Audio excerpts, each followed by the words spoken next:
Hello, hello, hello. It's another Monday, and I've actually made it.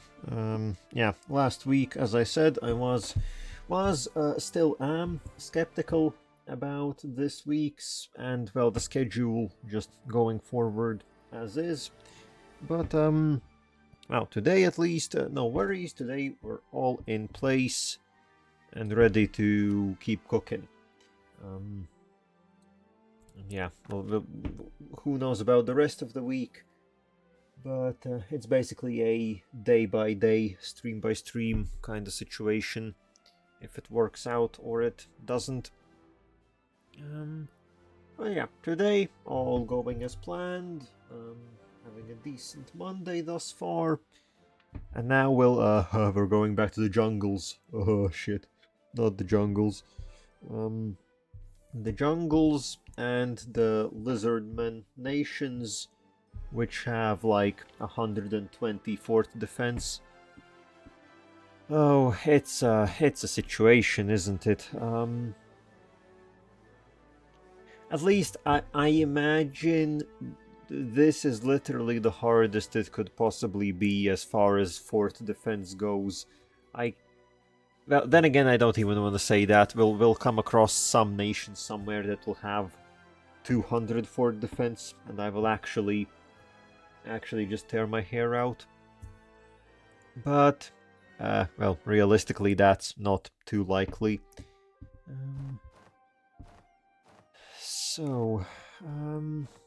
Yeah, in the south, we are at war. They have invaded us, but where are my armies? Right, we have just beaten one of their armies, so now we have to go and deal with another group. So that's the main job currently, and I think I was doing this primarily to break, because they have, yeah, they are guaranteeing the independence of Busilary for whatever reason. Mostly just wanted to break them away from that. And then, anything interesting? We will have to mess with the Empire soon enough. Because I think, what was it? Once we take our claims in Busilary, I think I don't quite remember. Was Varen the next one, or was it like Sornkost? I do remember that our missions will give us claims on the southern parts relatively soon. And then we will have to deal with the Empire. Which, let's take a look. Who is the Emperor still? It's oh no. Emperor, yeah, it's Wisdom. Okay, Wisdom is the Emperor. It's a bit split, but mostly unanimous. And who are the voters? The electors, the Magisterium, Eastralor, Silverforge, Moonhaven, Bepek, Pearl's Edge, Dame's Crown. Oh yeah, I guess not all the big ones. Vex isn't really anything. Sugambar isn't anything. Well, but yeah, so if we will go in here. Yeah, Wisdom. How many allies did they have? Oh yeah, the main thing is Vex and Wisdom are allied. Epic's Sornkost is in here as well. That's 100k, that's 200k, that's 100k. That's 100, that's 100k. Yeah, they are. It's the Empire. It's the Empire, all right. 200k here. And hey, hello, Walther. Yeah, this is them. You're really on time today. Just barely getting started. Haven't even pressed play yet. Just looking at the situation and everything. Yeah, welcome in. So you'll be able to see/hear everything that goes down today.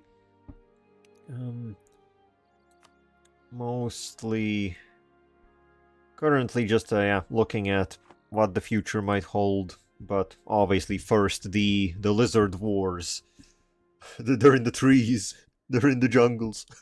Shit. But I do think we have primitive flamethrowers, so that should fix the situation.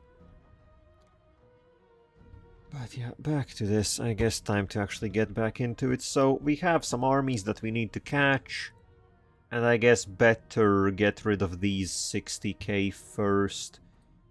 So we won't need everything. Just send the armies that are actually relatively healthy.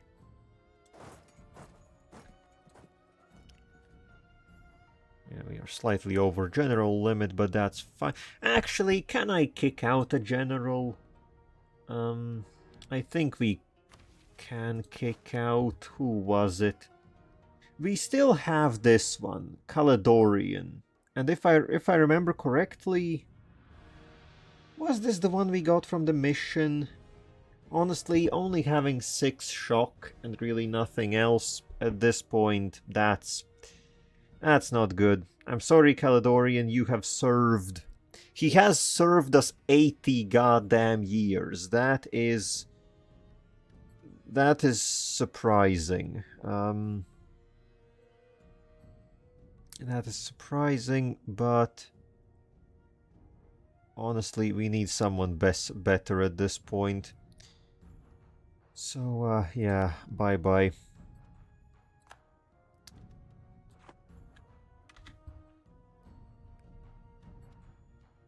And then let's get back to work.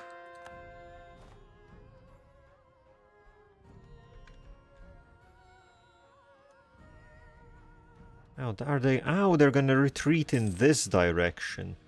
Well, okay, I guess that's okay for me. And okay, what are we running? Oh, we are running full-on admin. I guess we will be taking quite a chunk of territory quite soon, so that admin is gonna end up getting spent. But what else do we have? Oh, actually, right, I did want to do, before we peace out, we need to do Measuring the World, Admin Tech 23, which gives a massive 10% admin efficiency. That's huge, yeah. Absolutely huge. We're gonna invent the meter, because feet, I don't know, feet don't quite cut it, I'd say. 600 right now. Give me that. Okay. Oh yeah, next tech is gonna be a lot of governing capacity. Stuff like that, sure. Also here, let's... Oh, these... Oh, shame we don't have the best of generals, but sure, chuck them.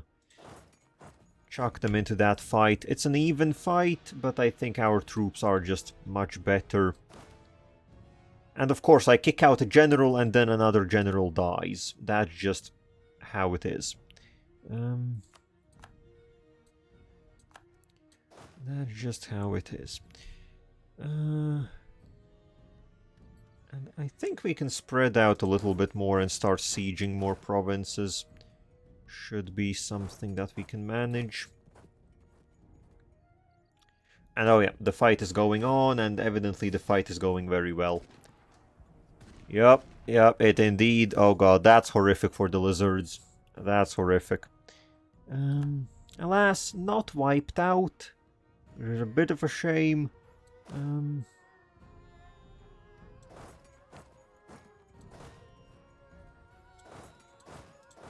Okay, and let's start moving around. If I remember correctly, I had already drawn up a peace deal, which we... Oh no, okay, well, I guess, yeah, with the restarting the game does cause the peace deal to reset. I do remember I was planning to take quite a bit from all this fighting.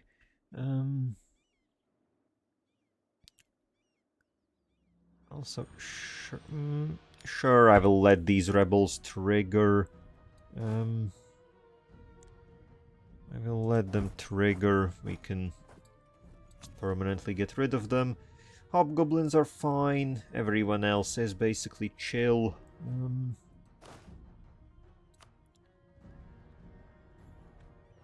Okay.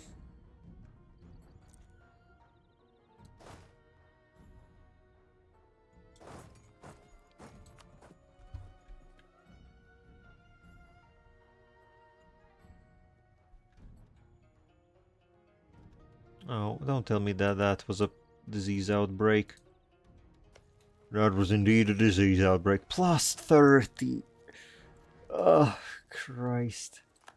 Honestly, if nothing else, this makes me interested in maybe playing the lizards sometime in the future, if they have some slightly ludicrous mechanics like this. Could be a bit fun in player hands.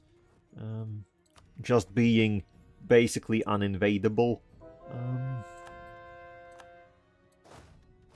It could be a little bit of fun.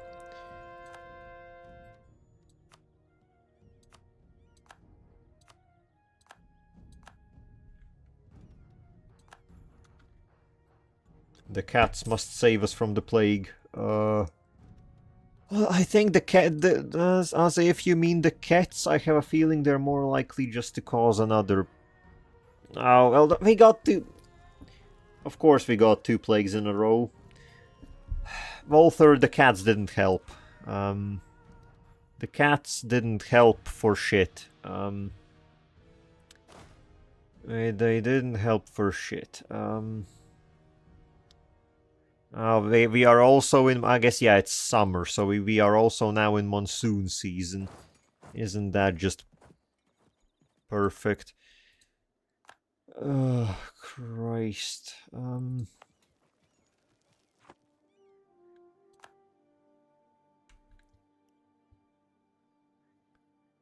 Yeah, how much have we already lost in...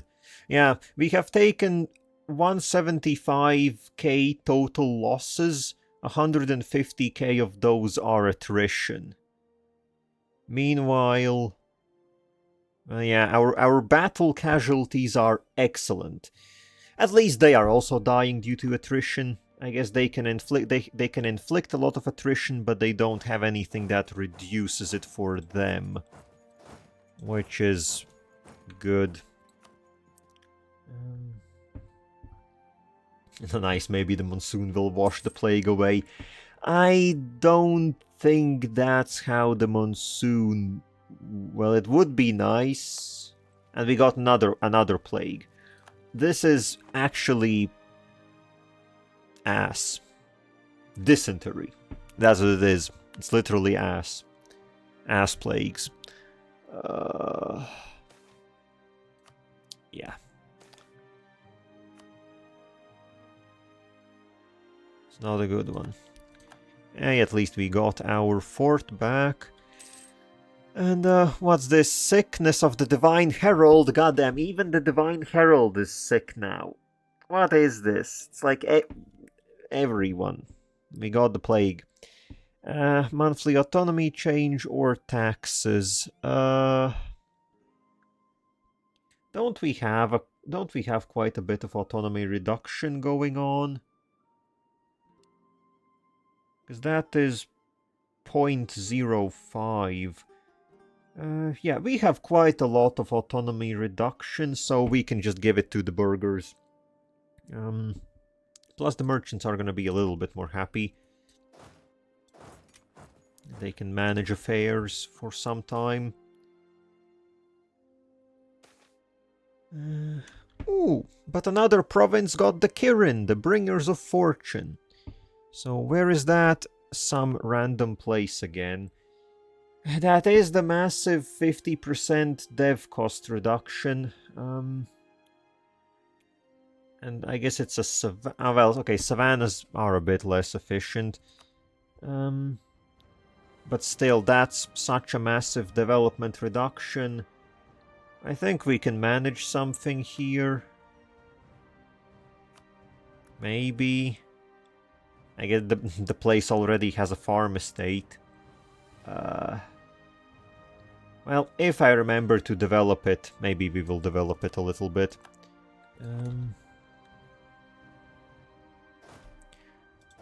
And okay, let's get in here and try and catch them. Oh, and okay, what's this we can get? We can get a moderate tolerance increase for centaurs, because they demand representation, and that will actually get them up to integrated, which is perfect. That's another race fully integrated. Costs a little bit of admin, but I'm taking it. Which also means we can go and switch up our tolerance policies once again. Because where is it now? Okay, centaurs. Yep, they are finished, so we can revoke the focus. Very nice. Theoretically, we still need an increase for hobgoblins, but if I remember correctly, we have a mission which will give us a lot. Yeah, here it is. We gain a very large tolerance increase for hobgoblins once we start converting them, basically. It's also gonna give us yearly army professionalism. That's very good. Honestly, the hobgoblin missions as a whole are very good. So those we don't have to worry about. We are currently improving relations with half-orcs. And then, oh, we do have 0.1% population of kobolds. So we could start trying to befriend those. Sure, why not? We have 1 majority and 5 minorities.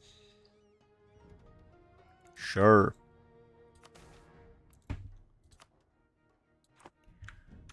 Little friends.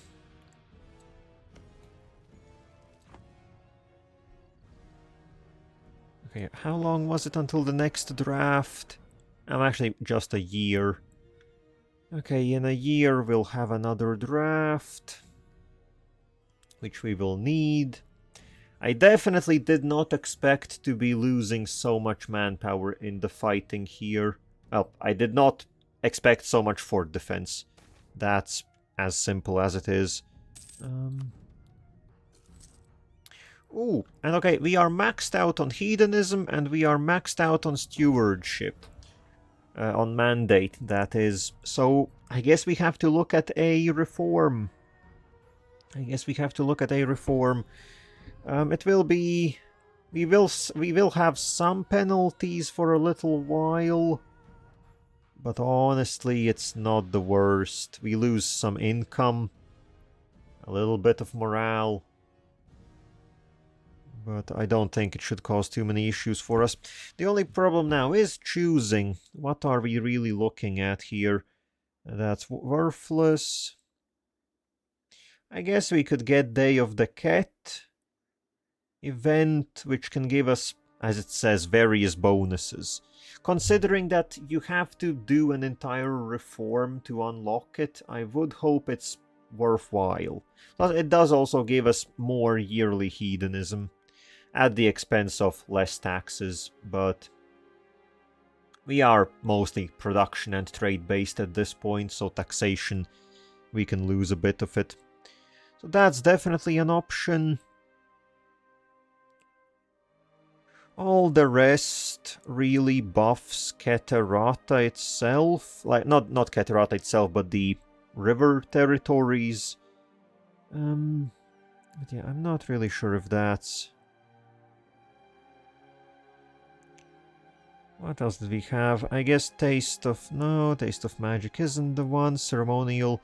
Right, I wanted to get ceremonial pleasure barges, because that reduces the impact of the negative events, plus they also have some bonuses then, and it just gives nationwide national unrest -1. I guess we can pick up Day of the Cat, and then ceremonial... I can't speak today, it's really ceremonial barges. And I think... Honestly, I don't know, once we pick up those... I'm not sure if it's even gonna be worth it anymore to pick up anything else, really. Maybe either feeding or exploiting the land. Oh. But I don't know. But okay, maybe I think let's wait until we finish up this war. Because we will get some combat penalties. And okay, looks like here we will have to. Also, I will definitely take this 60 versus 60. We should manage to get there before they take our fort, so they're gonna suffer quite a few penalties. Yep, look at... Okay, even though we get absolutely terrible first rolls... Oh yeah, then it's... Well, yeah, we got some... we got some absolutely abysmal rolls in that, but if it works out... Well, yeah, we took 3,000 casualties and inflicted 25,000. I guess that's quite good. And now, I guess there is this next big stack.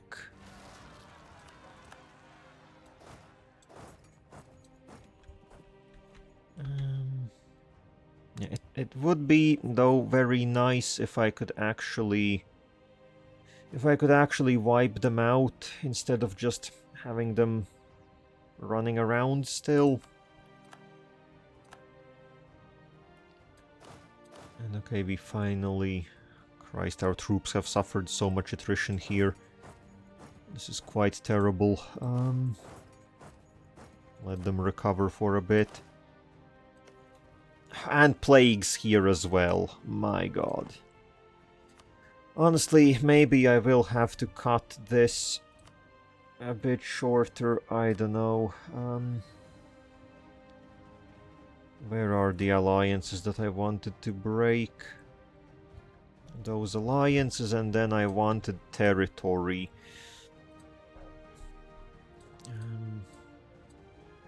How much can we get right now? Primarily, have to take literally everything that has a fort. Because I don't want to be sieging any of those forts again in the future.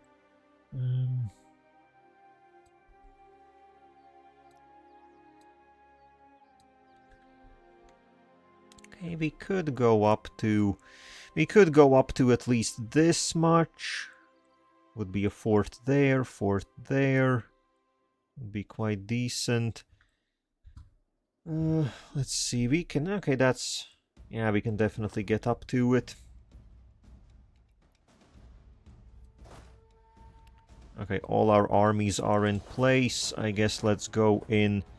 We'll have a river crossing, but otherwise it's just the steppe.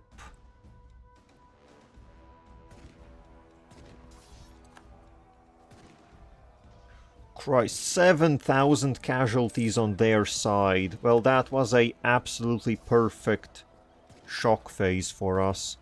They did trigger their golden age.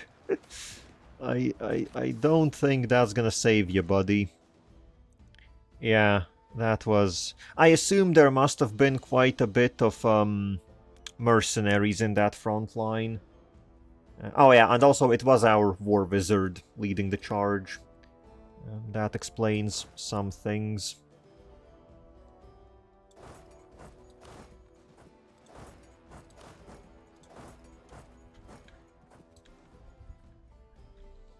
And also, in the middle of that, our advisor died. Who died? Our trade advisor. No. Can we get someone...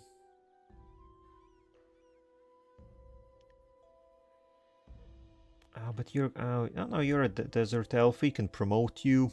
We could get Malika the Magnificent. She's very... I think, yeah, she is 50% cheaper, so that's definitely... Yeah, sure, trade efficiency, cheap, and you definitely get promoted right away. Go all the way, yeah, go all the way up to skill 4.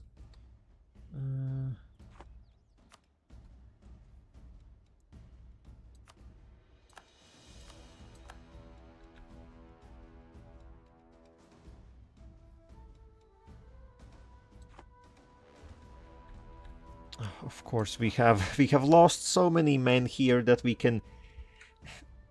The attrition is actually quicker than our troop replenishment rate, which means one army isn't even enough to siege these forts properly if we don't get lucky. That's just bad.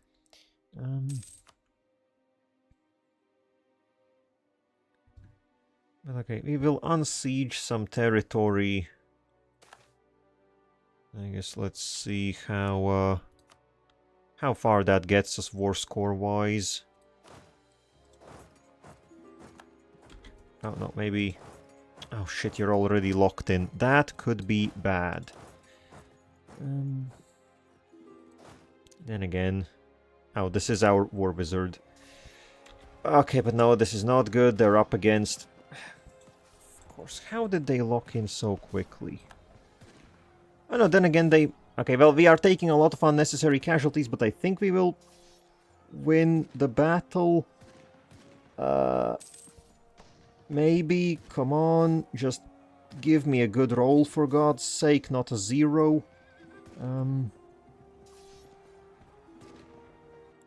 Okay, well, we did beat them. Not even the worst losses, I guess. Still would have preferred to avoid that.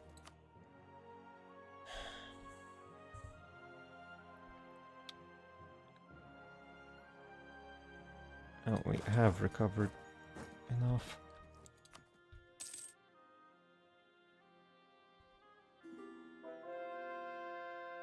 Okay, a lot of people are sending me requests for military access, which is making me think that something has started in the Empire.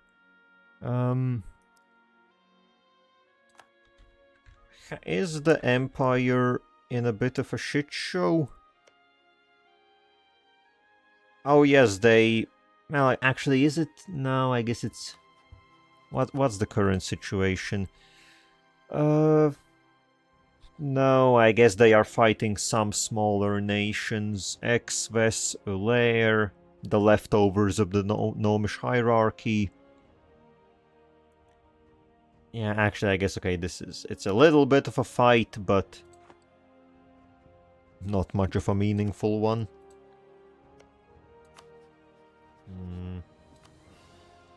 Well, but still, any amount of infighting in the Empire is good news for us.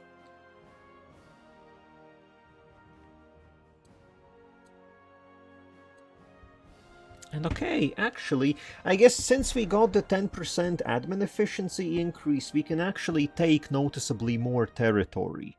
So we could take the entirety of the swamp, which at least the lizards own. We will have to take the second half from whoever these guys are.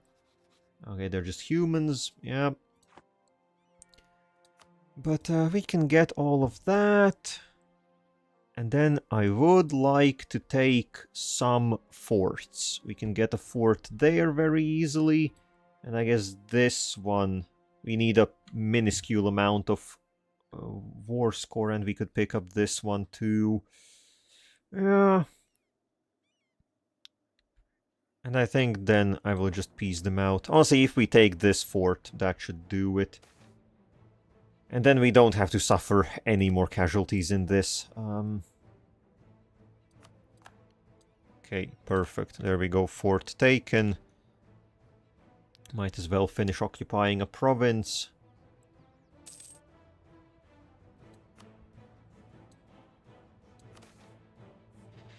More dances of ecstasy. Yes, indeed. Oh, and a powerful mage escapes the command. Well, okay, I didn't think that the command would still be relevant for this event. Also, we are not at war. I thought this only happened when we were actively fighting the command. But I guess it can happen just if you are a neighbor of theirs. So sure, another war mage.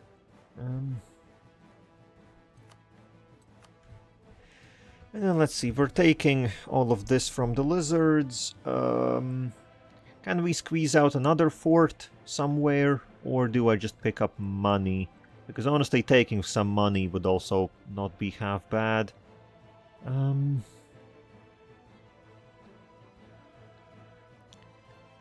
Methinks, can we get...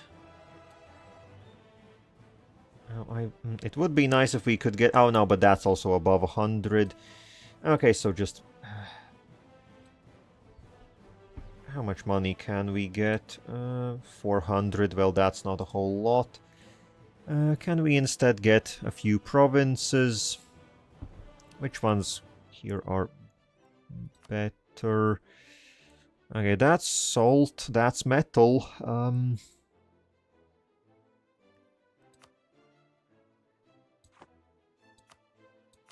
Yes, just, I don't know, give me something. Okay, you're not willing to give now. That's also an expensive one.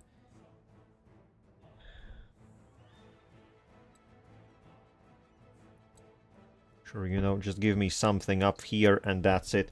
It is gonna be 350 admin to core it all. We have just about enough. But overall, I guess we lost quite a few men fighting this war. But we are coming out with a substantial chunk of territory. And... well, I guess we broke the... Quite funny considering that all of this started simply because I wanted to break a single guarantee. And it devolved into basically a continental fight. Okay, not quite that much, but still. But yes, let's have peace in our time for now. So what was it in the end? We lost 200,000 in attrition, which actually, all things considered, isn't the worst. Because I remember in one of our wars against the command, we also lost like 200 in attrition. And arguably the command didn't have nearly as much for defense. 50,000 in combat. I think if we didn't have like those 2 unlucky fights at the end, where we lost a bit more than we really should have. Yeah, but even still, 50,000 combat casualties, meanwhile we inflicted 230,000, so 1 to 4 ratio. Almost 1 to 5. Actually, almost 1 to 5. So can't really complain now, can I?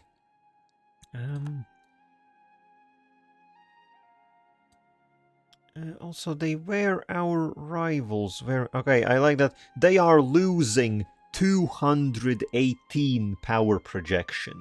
It doesn't even say how much we gain. Were they my rival? Or were they not my... oh no, I did have them right. Oh, no, that's the other ones. I didn't even have them rivaled. I didn't even have them rivaled. I could have, and I very much should have. We would have gotten also 200. We would have gotten 200 power projection. Oh well. I'll remember that for the next one. Now, okay, get these armies out. And I guess start coring everything.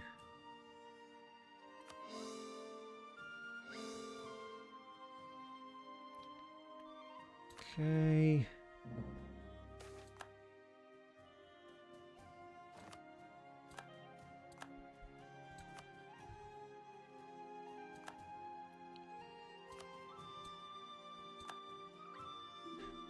Okay, yeah, actually, where was... I did see we have some potential different rivals that we could pick. Because honestly, where is it, like... Sirenvar? There's no real point in having them as a rival currently. Okay, we could... yeah, we could pick up the lizards instead. Would have been good to do that previously. Or full mana. I guess, yeah, let's... sure, let's take full mana. I will likely fight them at some point. Sure, do a little swapping. And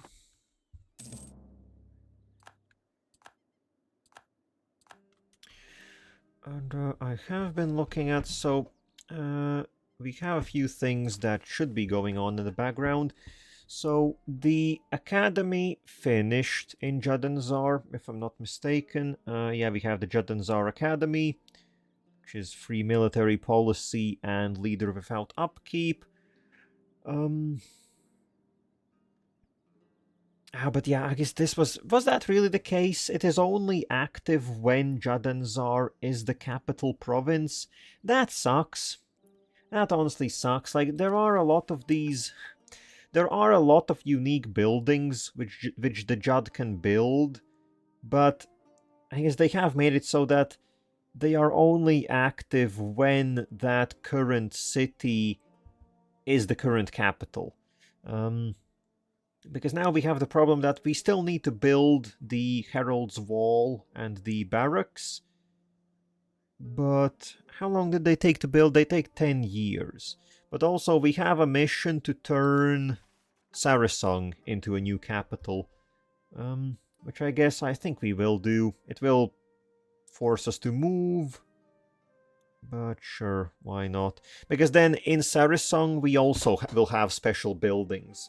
Well, I guess less so buildings. It'll be here the School of the Radiant Wisdom, the Quarter of the Suns, and the Golden Ambon. I think these ones were I think like idea cost and tech cost, because it's basically a big philosophical city. So I think sure we can do that. We are out of the fighting. We have the money, so what was it? A new capital for Hades. Hades has seen many empires, but none like ours. In the same vein, though Hades has many great cities, it demands a new capital befitting our status and Sarhal's glory. Sarhal, the 5-district city that claimed to be the heart of Hades, also claimed to be unconquerable. We have made clear those old ideas were but shadows on the wall, now dispelled by Sarhal's blinding light. And so we should build the city into something new, something glorious. It costs a little bit of money, get some dev.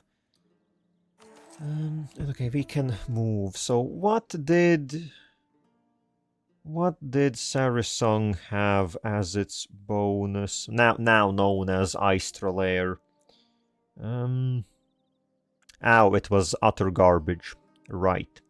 Envoy travel time, which doesn't matter, and usually yearly absolutism +1. It would be good if you have just gotten absolutism and you need to build it up. The problem is, once you have reached the cap of your absolutism, you kind of don't need it anymore. You don't really lose it anymore. So yeah, so this is the problem. The city has very nice buildings and very nice bonuses, but the bonus for the city itself is kind of shit. But I guess we have to go there anyways, since we need to build the buildings. So over to Sarhal we go.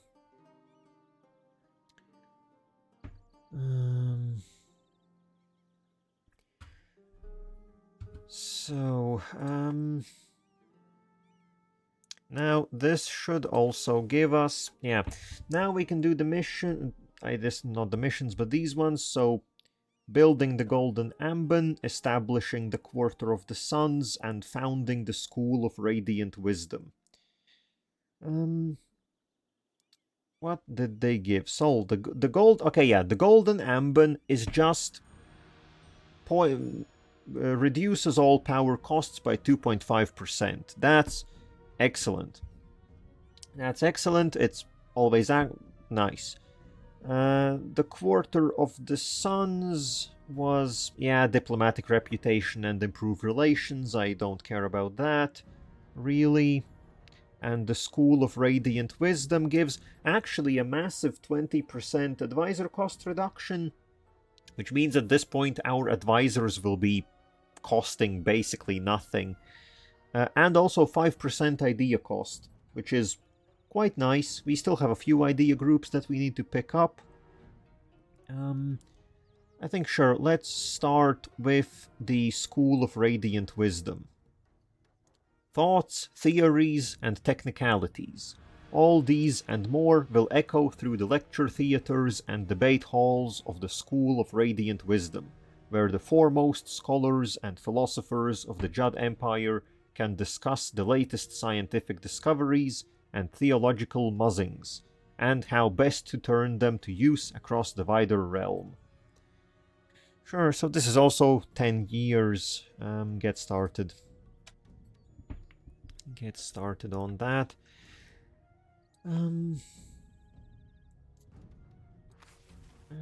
Okay.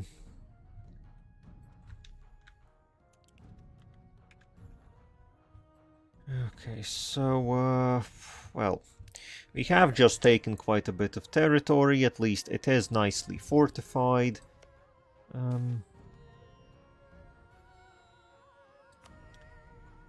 Let's see, I will likely... Yezelmora, I guess, owns their original capital. I think this is their capital province. But they aren't guaranteed by anyone or anything, so...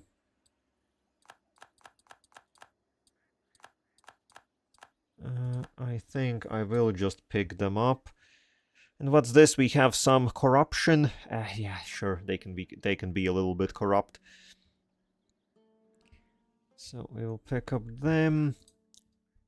And then, actually, what is the situation with full mana? They are quite big, but they have Lipmetek as a vassal. Where the hell is that? Lipmetek. Oh, they have a lot of claims. Okay, and they are allied to Fetenongi. Okay. Lipmetek is over here, a tiny nation. These ones, okay, actually, goddamn, their allies are quite... Well, yeah, they have 150k themselves, and their ally has 130k. This is not nice. They are 300k combined. And also, this is weird. Fetengoni, they also have the Shadow Pact. I thought the Shadow Pact was only in the Troll Swamp. Interesting to see it outside of there. No, it's actually a few nations have it. Because I guess there... No, these are hills. I don't think there are any swamps here. It's just jungle. Interesting. Well, okay. I would like to fight these ones specifically because I need to get... Where are the cultures? I need to get these two provinces. Which... I guess the Buvauris are still... Well, okay, they are independent. I doubt they will... Well, maybe they will be independent. But then I do also need one actual province from Fulmana itself, so we sort of do have to fight them one way or another. Because that is for Lower Raheni, and Lower Raheni gives us 10% siege ability. Oh wait, there was actually... Oh yeah, and then the island. And then the island. But damn, Ian Rashar doesn't have any allies. That's impressive. Which means, actually, okay, I definitely... That means I need to snag them. I need to build some transport ships. We need some transport ships over here, and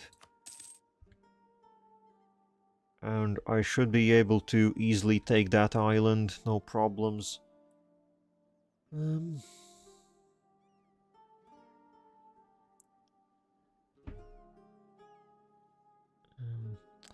yeah, it really is such a shame. So, yeah, the special buildings get disabled once you move your capital away from the city. This is very sad. I think I remember that not being the case. But, oh well. Now, I did just remember, where is this city? Until 85. It would be nice if I could manage to quickly build a university. I guess theoretically we can manage it, but I have to catch it specifically on time. Sure, let's try it. Need to set myself a reminder.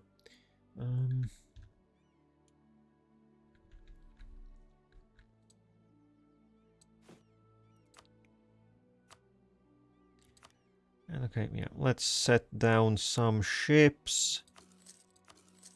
Let's set down some ships along the coast.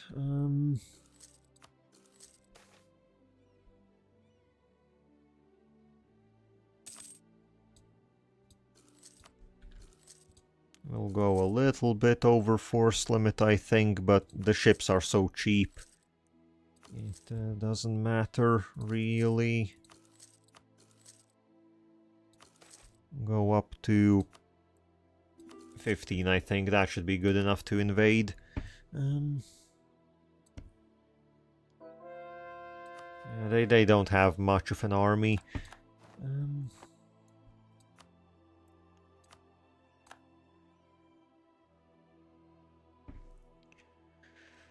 And then also, I guess since we are out of the war and everything, I do need to pick up the... Where is it? We'll do the stewardship reform. So, Day of the Cat. One should, of course, celebrate the cat every day of the year, but on occasion, much like a cat, we enjoy particular days of pleasure. To that end, all believers in the mandate can celebrate the Day of the Cat, a united holiday among all our people. This holiday will be filled with luxuries and pleasures, so that we may celebrate with the cat. Ah, yes. Just be extra lazy for a day. Sure, so, yeah, a little bit of stability, 70 mandate. It's the usual losses. Mostly it's the mandate, because at least hedonism drops down to... Oh, and it drops down to 50, but it doesn't go into any negatives.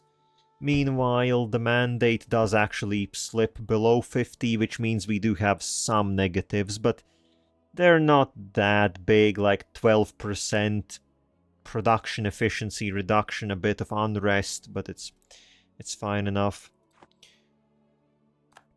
Though I did remember that was a bit of a mistake from me, because we haven't finished coring yet. And our admin efficiency is about to drop by 5% because we lost our hedonism. Unless... Oh, yep, there it goes. Up to 113%. That was a not so smart thing from me. Forgot about that one.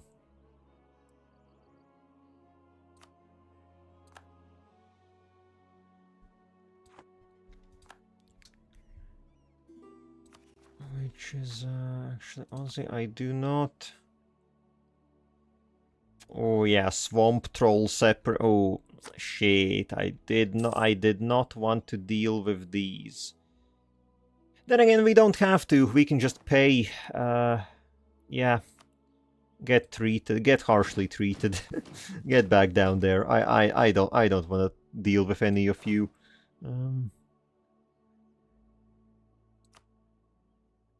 I don't want to deal with any of you.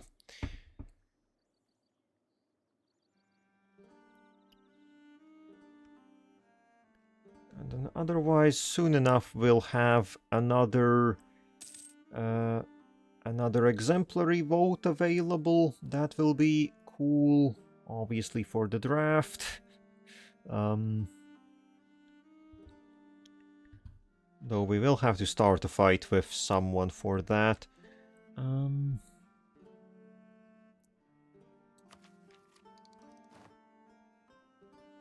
Yep, there is no debate, so we'll be able to pick that up sometime soon.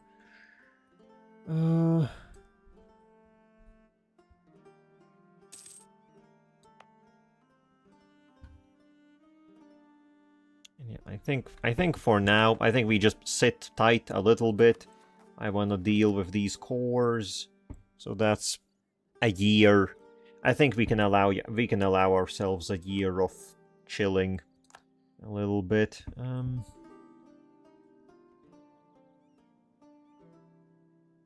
Okay, the hobgoblins. Dare I say we can send someone over to deal with the hobgoblins.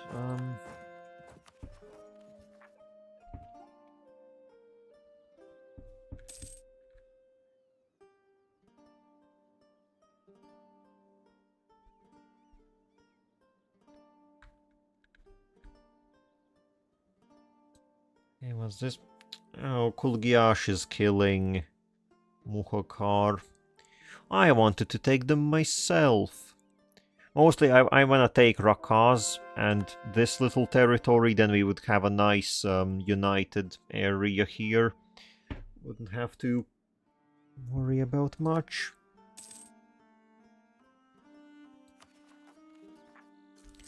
And where are these? What was this? Ah yes, the Great Busilary Watercourse. With the completion of the Great Busilary Watercourse, the city of Bulvar has become one of the most prominent trade cities of the world. Many of the traders heading towards the Dwarven roads have been convinced that river routes are superior. Our traders exert influence like no others. Okay, so that actually makes it sound quite impressive. A lasting legacy for Elazar I. It gives us local trade power plus 10 and 10% trade steering until the end of the game if we own Bulvar. And I presume that that is the end. Yeah, it looks like that's the end of the Bulvar Watercourse upgrade path. Which, I guess that the 10% trade steering is global. So that is something. Well, yeah, that's something. The local trade power is fine, I guess.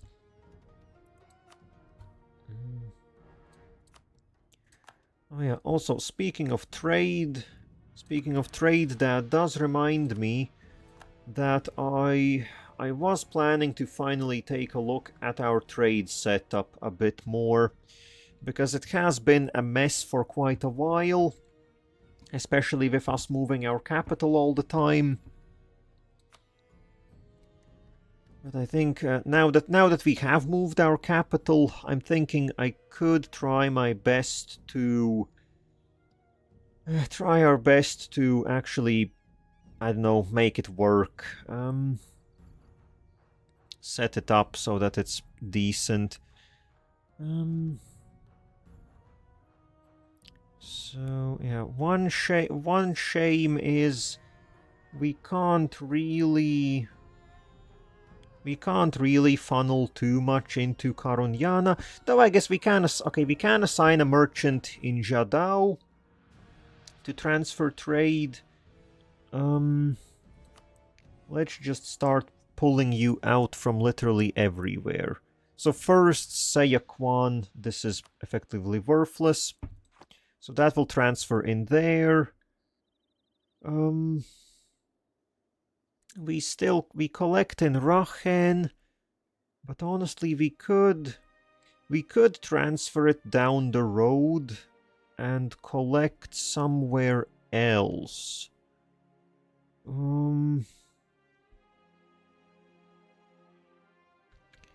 I guess currently we are working with 3 merchants. One is collecting in Brassan, one is collecting in Rachen.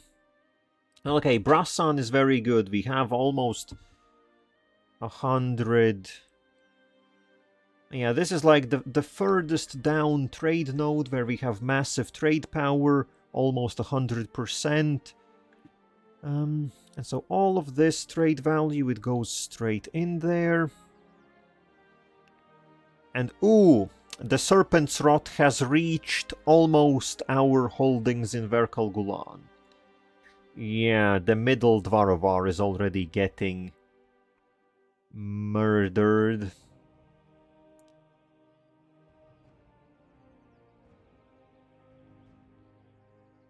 Oh, it even spreads.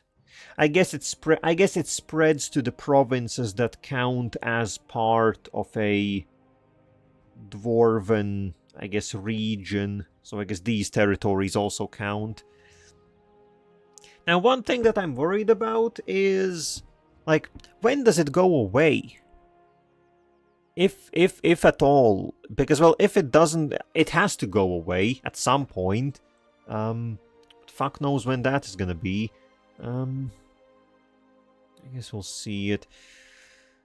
But okay, so back to the trade. I guess if we... so we have... theoretically, we have 2 traders who I could use to transfer trade. Let's say we put one in Rachen. Then everything that goes into Dovharol already goes in good directions for us, plus we have nearly 100% control here. And then I guess we put one to transfer in Eastern Salahad. So let's see how that is going to affect our trade. Currently we are picking up 200 crowns from trade. So let's switch you over to transfer trade power. And then we will send the one from Bahar over here. Okay, we'll see how things update and if that's any better for us.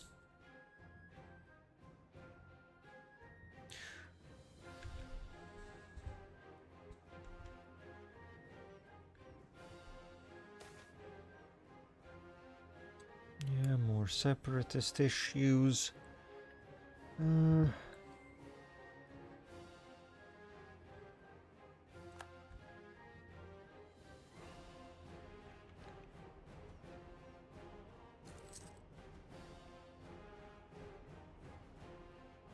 Okay, so all the merchants have arrived. Well, okay, yeah, that is simply just a drop in trade income.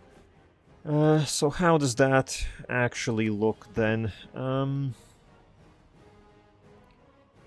So... ah, well, for whatever reason, this trader isn't transferring anything yet. So... but okay, out of Rachen, we are transferring 60 crowns down. So that all goes into Dovharol, then it all goes to the Eastern Salahad. I guess the problem is in the Eastern Salahad, because we only have 50% trade power here, which is quite fascinating. Hechodovar still holds 25% of Dalkanzad, and yeah, mostly of Dalkanzad and Hechodovar have power here, which means a lot of the trade that we send here, it goes to the dwarves instead of coming our way. Yeah, not that much reaches Brassan. We could, if we send south...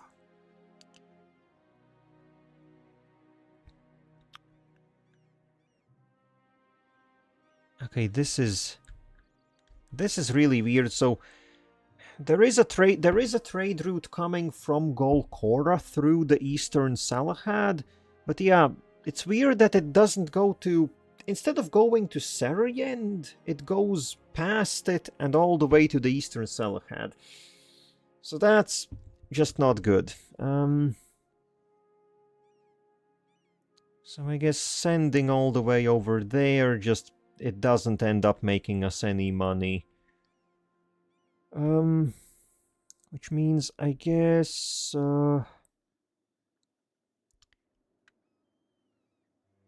okay, sure. We can collect in Dovharol. Let's see how that works. So we use the one from Eastern Salahad here. We collect. I guess that would be a little bit of a change. At least it doesn't go to a bad node. Let's see how that changes things up. 210. 210 is the number we are looking to beat income-wise.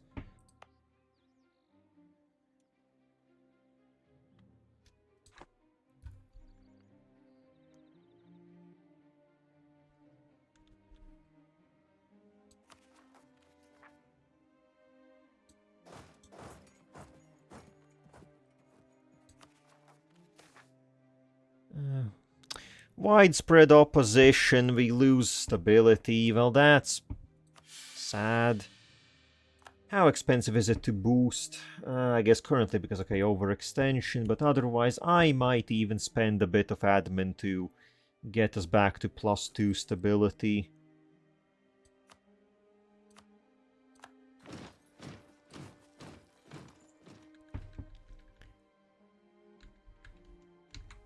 And oh, right, also now bad reputation, yes, sure.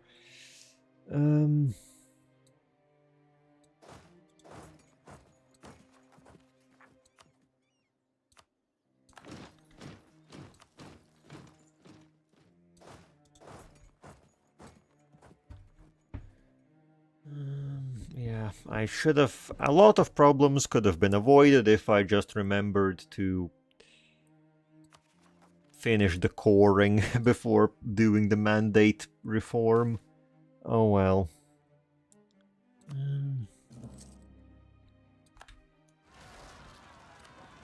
Okay, those are gonna be dealt with. Our natural scientist just leaves. Of course, yes. That was a very good natural scientist.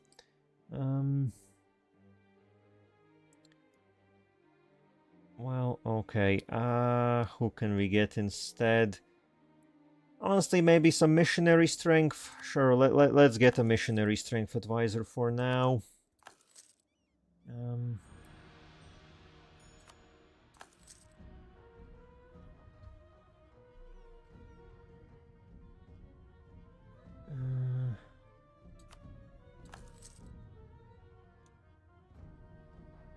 Also, okay, so for whatever reason, this made our trade income even worse, did it now?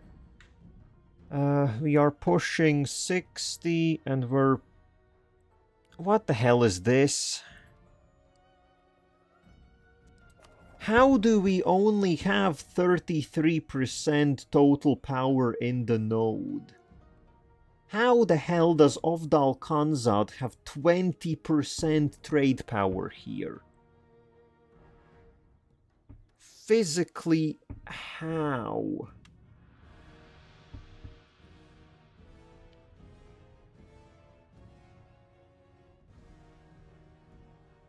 Yeah, the dwarves really are a pain in the ass for any trade which I try to do. Khechodovar and Ovdal Khanzad simply steal any trade that I attempt to make here. Sure, that means in Rachen we just switch back to collecting. So much for trying to do something fun and interesting. No. I guess we can definitely transfer trade out of Haiban, because currently it's going, well, nowhere where we really need it. We can just funnel it. And then I guess use the one we currently have in Davharal, because that place is useless otherwise. And then I guess, do we funnel this money over to Jidao, though? Or do we funnel it towards Rachen? Now that's gonna be a bit of a question. I guess either way, we lose some of it along the way, because we only have like half control in these places.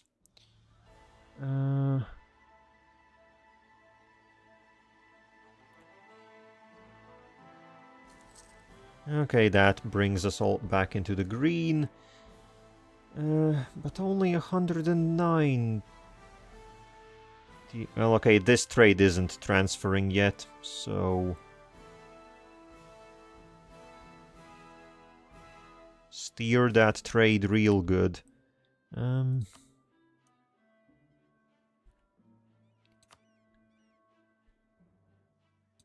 Also, how is this looking? Okay, the university is built, and we can dev for 5 per click. Well, okay, sure, I guess we can put something in here. It's not really a super impressive province or anything, but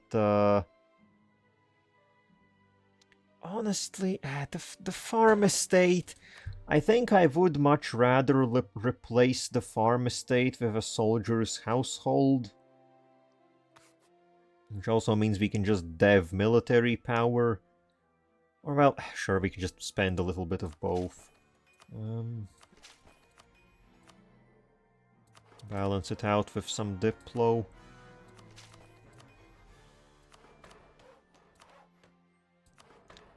How far am I really interested in going? Sure, up to like 40. Or no, actually, we can get it up to a nice 30 development. So now it has an extra building slot, and we leave it at that. I'm not really interested in overspending. Oh, and this place has religious zeal for 30 years, because of course it does. Who converted it? Who the hell converted? Oh, that's because it's already the Jadd. Who converted it? Oh, it was us. Yeah, keep doing that. Keep doing that. That's good. That's good. Don't mind me. I'm just slightly dumb. I'm just ever so slightly not looking at what I'm talking about.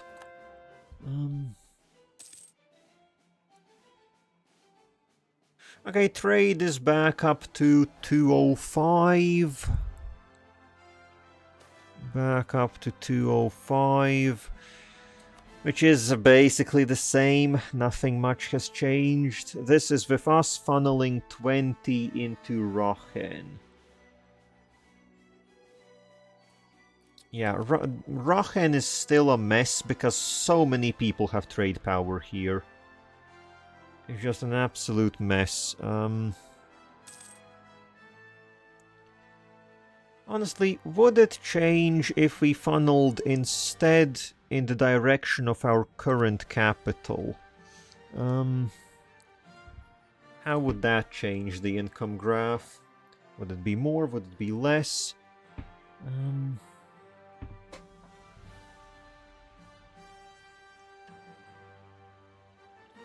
Oh yeah, also I have to pay attention. Is anyone... the swamp trolls we have to treat harshly.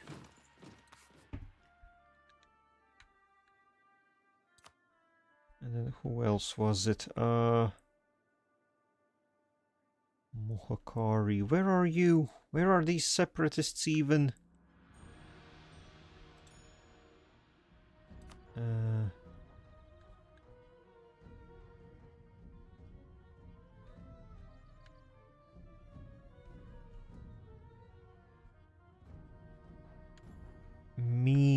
Me no understander. Where the hell it...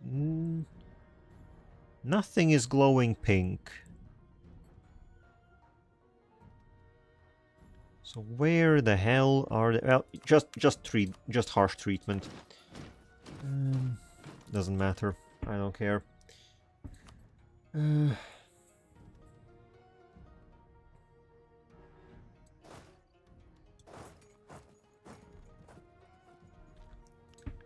And I need... Okay, so money change. Money change. Okay, actually funneling in the direction of our current capital does give us more. It does give us more by roughly 10 crowns. Which is... We are at 220. That's 10 more than previously, so all of this messing around with the merchants has gotten us a net extra 10 crowns monthly income. My lord, that sure is something. Well, then again, I guess 10 crowns a month in a year's time, that's an extra building. Well, a basic building.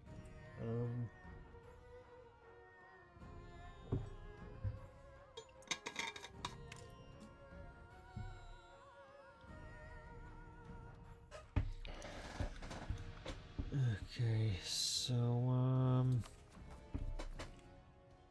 okay, soon enough the cores are gonna be finishing, only like what? Well, okay, actually a few more months. Few more months and that's gonna be fixed.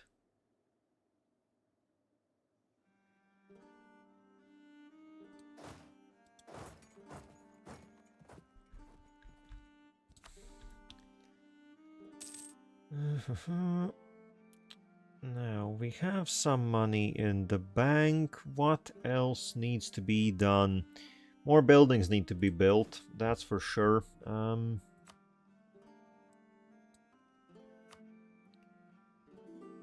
buildings, more stuff. For one, I think we need more shipyards, because we are at our capacity for ships. And I would very much prefer some extra.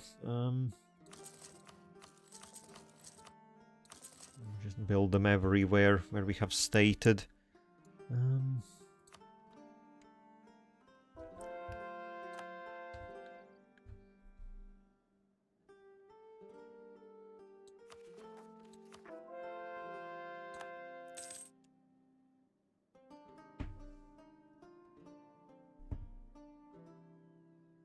Okay, we are also finishing up coring everything that was part of the previous batch we took.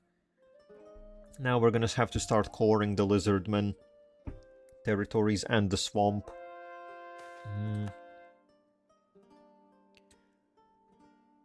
Lizardmen and the swamp.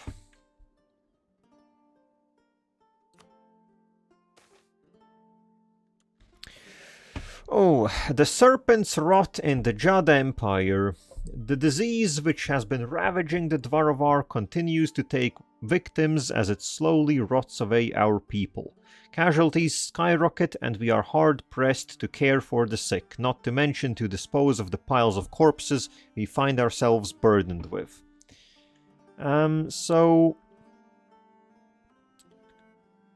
Either we do nothing and it just starts spreading.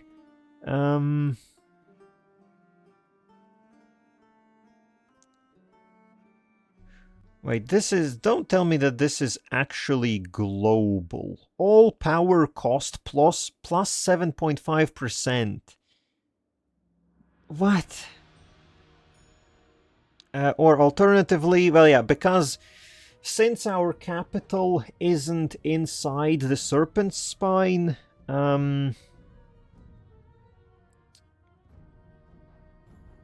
we can say this is of little concern to us. The disease will not leave the serpent's spine. It costs a lot of money, I assume, to barricade all the gates and not let anyone out of the mountain. And it gives 20 unrest in all owned provinces in the Serpent Spine, which honestly, we don't have that many provinces in there currently. So we send over one army to maybe deal with some peasants that rise up. It is a lot of money, but we do have it, so just shut the doors. Shut the doors on the Serpent Spine, and once the disease is done diseasing,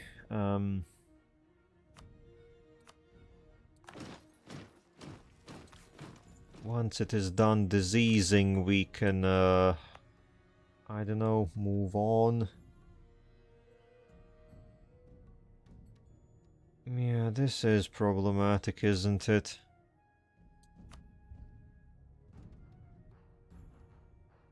I'm not even, like, what are you really meant to do about it?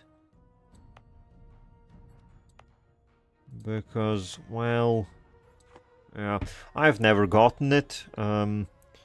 Previously, I haven't played any dwarves for long enough. Okay, and then finally, everything has been cored. Sure, minor inconvenience, click that away. So now things should slowly start returning to somewhat normal. Now we just need to start converting literally everything here.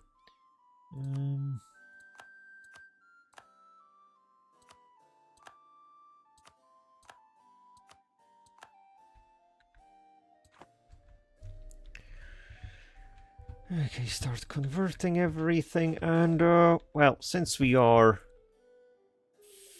freed of that. Also, I see the command is getting up to something. Well, okay, they are just finishing off Guvamud. Oh, the command has gone up to 330,000 troops. Interesting. Very interesting. By interesting, I mean, when the hell will they finally die? Please, die! And they don't even have mercenaries. How are they still going? How are they going? I have beaten them. I have beaten them in 7 consecutive wars. But they still are just going. How? Fuck.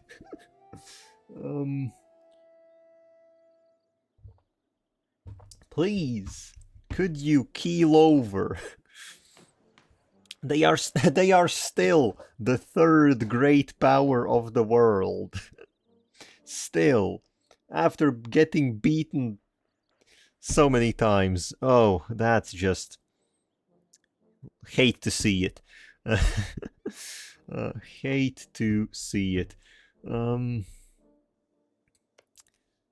Yeah, well... Sure. Actually, how long do we have a truce for? Until 92. So still 6 years. 6 years until that truce comes to an end. Okay, so I think for now I wanna go and pick up Ian Rush, the last island, for our culture collecting purposes. So let's get our galley fleet out there, and we need an army. We need an army down here. Actually, let's just recruit new stuff. We have the money to maintain it. We do have the force limit, a little bit of it at least. So what we can get? We have 6 here. Let's get, I don't know, 2 cavalry. For now. That would be 8.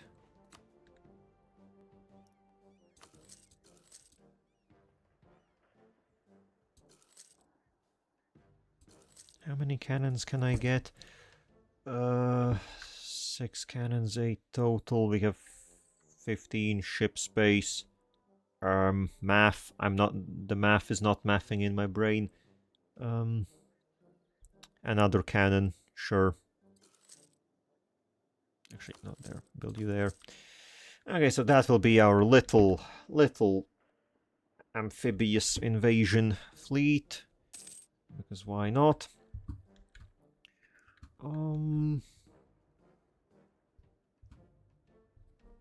And then we will have a lot on our plate.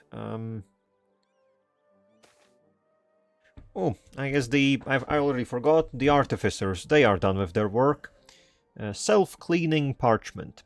It's very possible to remove text from a piece of paper given the right circumstances, but those circumstances are specific enough that removing text is the exception to the rule. This can make mistakes and other basic clerical errors very costly to fix. If statistics are reported wrong, you cannot just quickly revise them and expect to keep a tidy and legible document. It takes an entirely new document just to make sure everything is correct. The mechanists have devised a unique type of document in order to ease these woes. It is a piece of not quite paper. While it feels like the real deal, the texture of the material is such that it is possible to remove writing with a specialized brush, so as to make sure that the text is not removed accidentally. and it will appear as if nothing was there at all. Well, isn't that cool? I think it wasn't all that useful in practicality compared with the other inventions that we currently have. Where is it? Economic, self-cleaning parchment. Well, it is 2.5 admin efficiency, which, considering our playstyle, it's definitely not the worst, but it is only 2.5%, so I think maybe at some point I will end up using it, but not currently.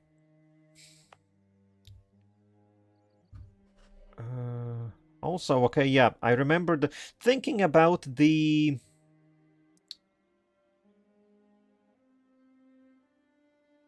Oh, wait. Oh, the School of Radiant Wisdom has already been built. Huh. I guess that's how it is. So the buildings get built instantly, but you still get the capital upgrades modifier, so you can't start building the next one right away. But you get the bonus right away. Okay, that's cool. That's cool.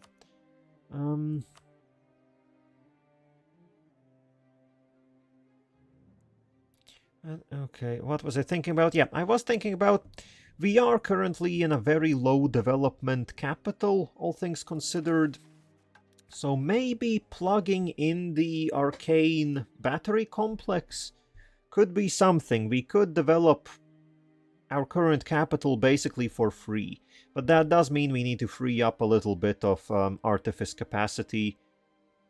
I guess, what gave the capacity? I think it was... So... global artifice capacity. Okay, so it just increases as time goes on. So that's one thing. Trade share of precursor relics gives it. Okay. And trade share of Dame's tier.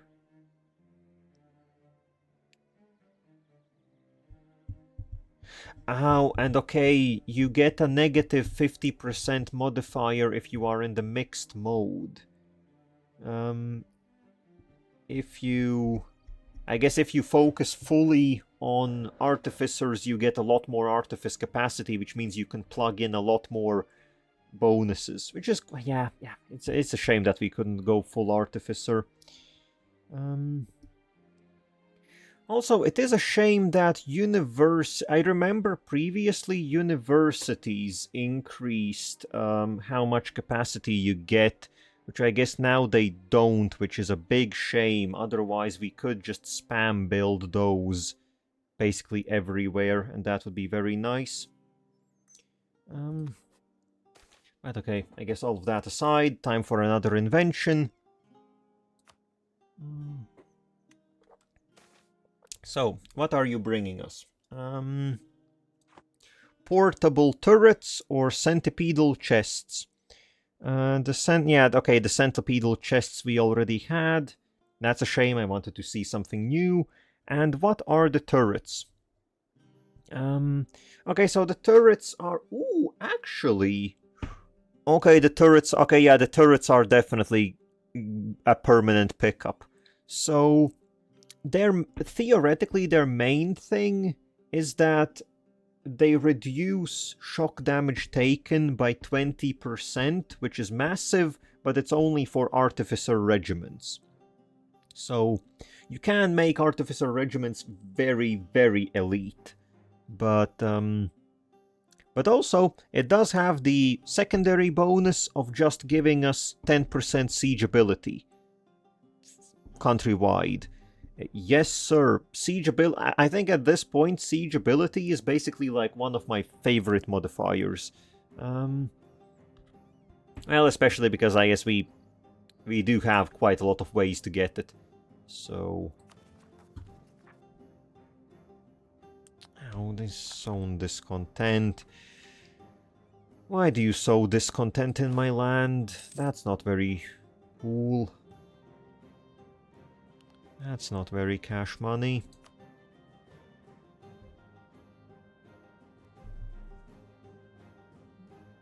Okay, and just a second, I'm getting a phone call. We'll see if that...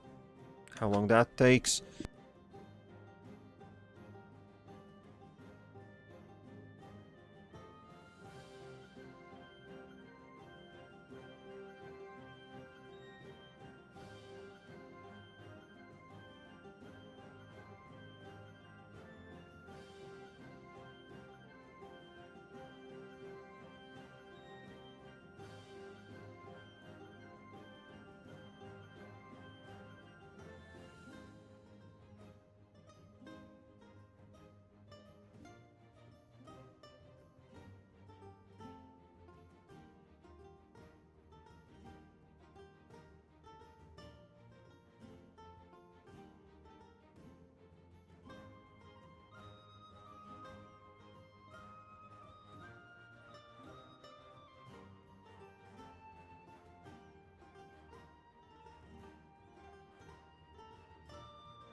Alright, wasn't really anything important, though I did use the chance to, if I already had stood up, might as well went to the bathroom and whatnot. Since we are at the halfway point here, and what's this now?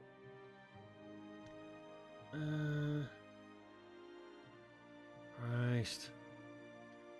All of these calling, offering, loans, whatever. Like, goddamn, as if I care about a loan at this moment in time. Those people. Well, back to the action. Well, action. Island invading, I guess. Soon enough, though, we will have to go back to the jungles. Not the jungles. I don't want the jungles. They're very wet and filled with diseases. And goddamn, the swamp trolls are still very angry. I really... Oh, because they are... I guess we have a lot of intolerance, don't we?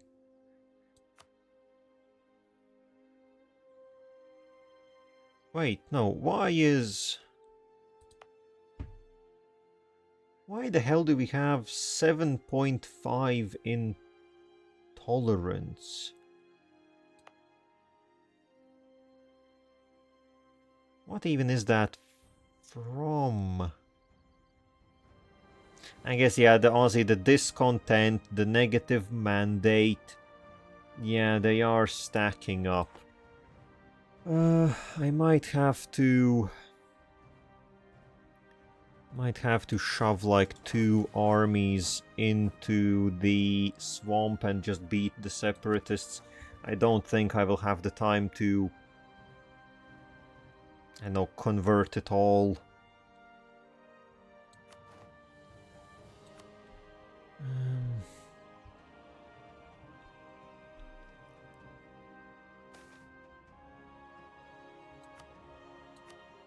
Okay, some of these provinces naturally converting, that's very useful. That's very useful. And another surge of pilgrims. Actually, speaking of, I think the temple restorations... Yeah, the temple restorations are a bit expensive.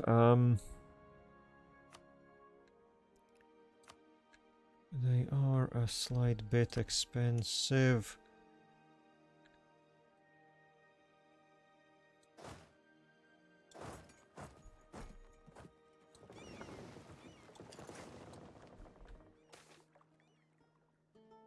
Ooh, I also get more trolls.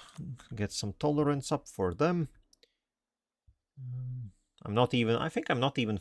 Or am I focusing the trolls? I actually might be focusing them.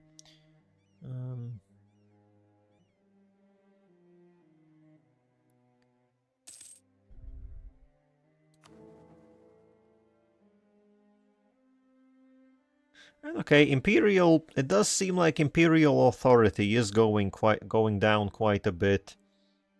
I guess a lot of heretic provinces. And actually a substantial amount of provinces owned by non-member states. So that's something. I guess what is the situation in the Empire again? Where is the Empire map mode? Imperial. So what's the case here? I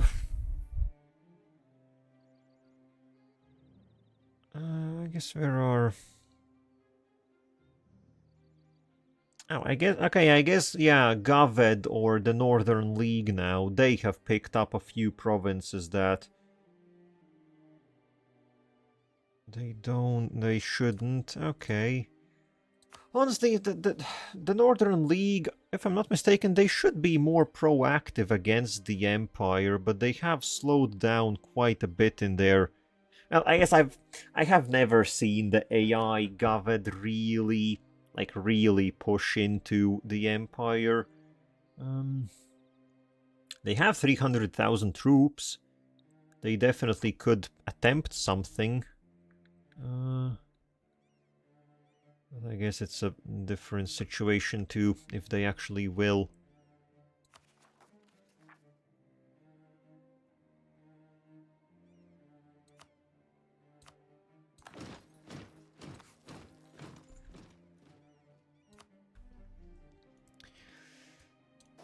And, okay, we have our army ready. We do need a general.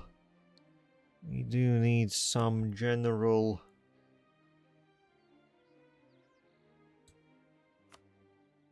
5. Okay, you will reassign for now. Attach you to the transports.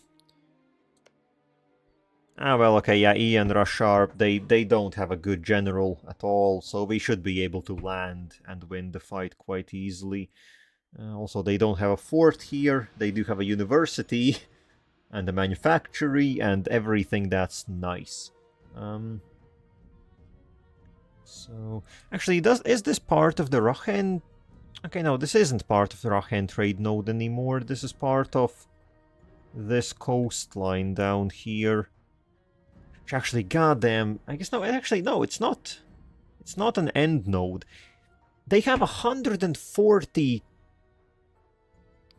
gold in here. That's a lot. I guess from Kigas, from Rachen, down here from Aravquellen, it's all going in here. I guess impressive.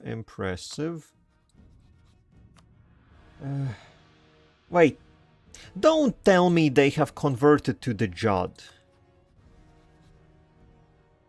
They are high philosophy. So why the hell do I not have a... CB against them.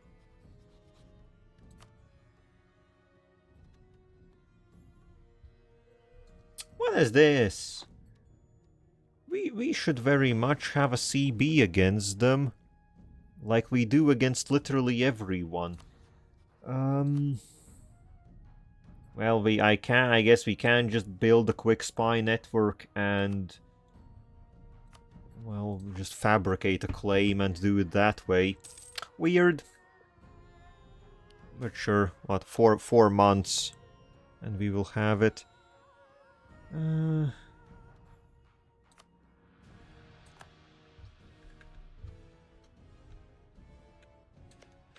Also, can we steal some maps? Can we steal some more maps? Throden Gokad? We don't have vision on that yet. Throden Gokad, we have no units in. Right.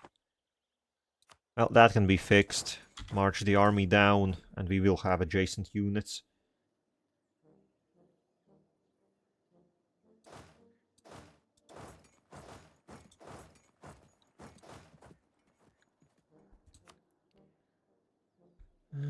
Okay, now we should be able to steal some maps.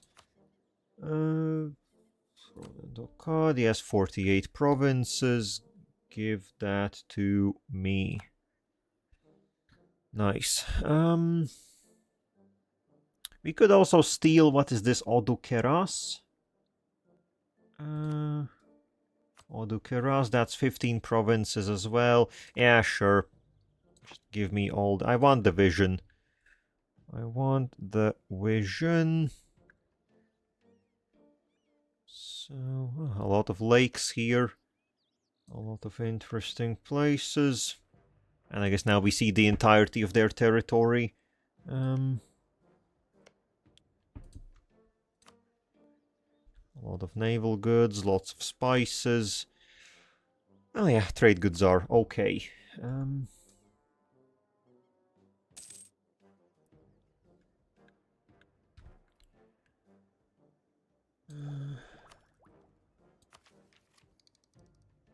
And speaking of okay things, I think it's time to pick up the next diplomatic tech. I have left this for quite a while. Not really that much important stuff in here, mostly just new frigates. Mostly just new frigates, so sure, why not? Now the next one, though, is gonna be grand shipyards, new galleys, and extra combat whiff for naval engagements. That's actually good. But I guess enlightenment is already required for the next one. Actually, speaking of enlightenment, we are closing in relatively quickly. What were the spawn restrictions for it? Okay, Verkal Gulan is currently the best place. So has printing press, has global trade. One either has a seat in the parliament or has a university. Okay, so actually spawning enlightenment is relatively easy. It's relatively easy to satisfy the requirements for it. It mostly just needs to have 30 development, and then either has a parliament seat or a university. And, well, we have a lot of parliament seats, and mostly our parliament seats are very high development. Because also, I think the 30 development is a requirement from base EU4. In Anbanar, it is just easier to get high development.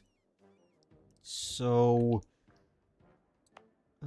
I think I would at least assume the majority of our capitals are above 30. It mentions Verkal Gulan because that is at 71, though the Serpent's Rot is no doubt gonna knock that down a few pegs.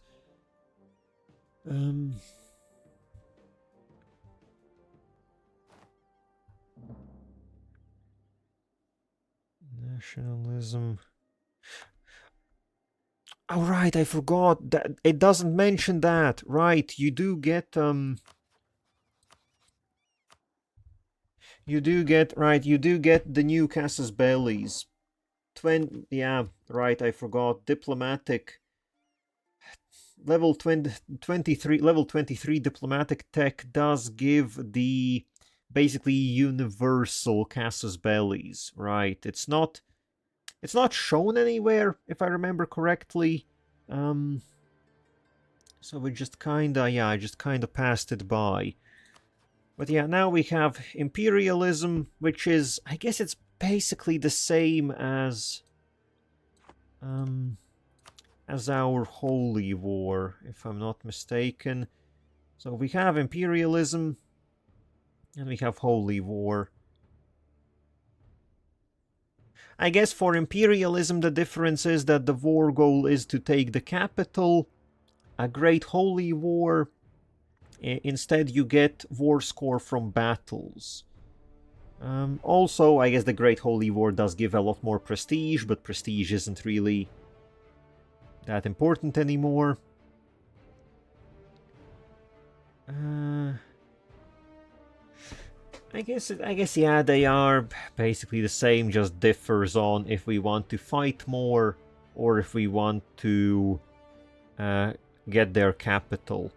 Also, a liberation of vassals is cheaper with the Great Holy War. I'm seeing that now, which I have been considering. It maybe could be worth it to break the Jade March out of the Command's rulership, though I imagine it would be very expensive and it might take like an entire war just to achieve that, which I think at that point it's not really cost efficient anymore. Also, we don't need this spy network anymore. We can just declare on Ian Rashar with imperialism. Yep. To do. Get the transport ships out.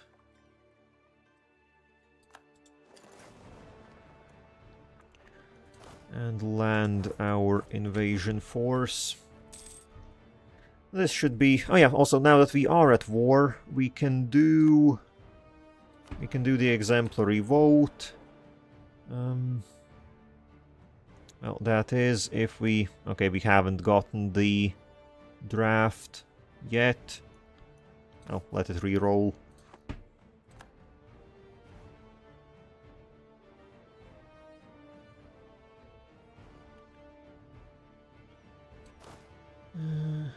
Yeah, it does take quite some time to land, doesn't it? Well, that will get resolved at some point.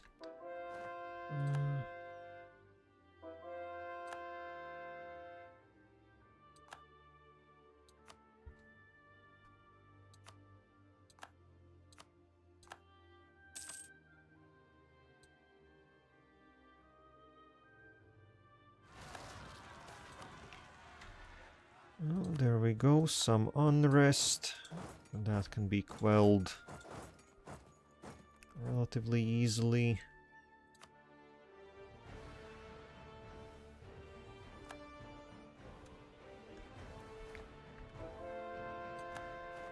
Okay, looks like, yep, we have successfully landed, and that's that. And then, okay, they do have a lot of fort defense on the island. That much is evident. Well, yeah, they have a decent chunk. They have a decent chunk.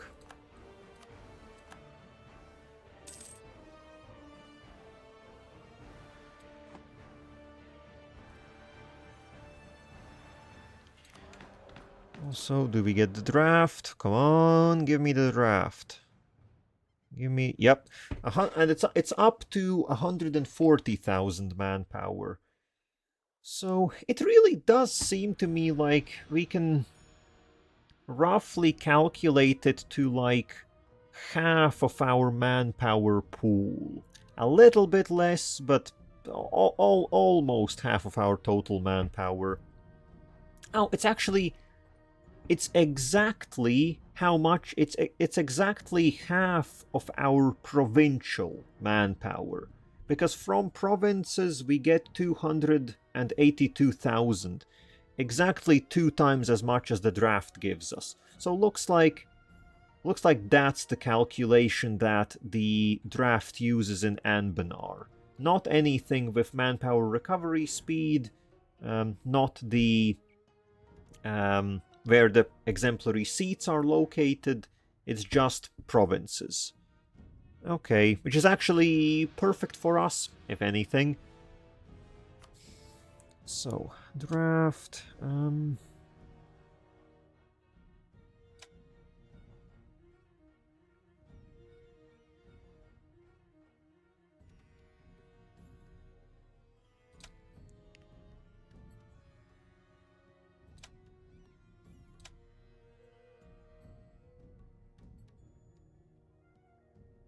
well, these bribes definitely aren't good. I guess what we can allow, because we don't actually have that much money, so the basic bribes aren't all that good. I guess sure, take some crown land. Commissions, we need one more. Grant army commission, sure. Well, suddenly we have men. We didn't have any men, and suddenly we do. And okay, the command is once again going for Dahui, Jansung, and Arav Quelin.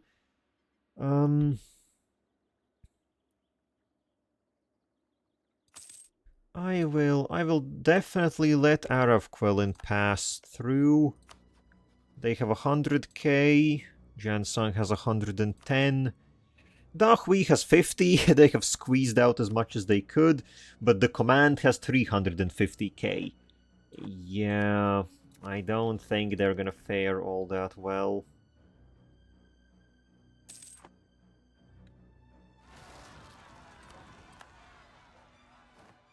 Okay, and I think that is the Swamp Troll uprising. That's the Swamp Troll uprising. But they're in two groups, so we should be able to deal with them relatively easily. And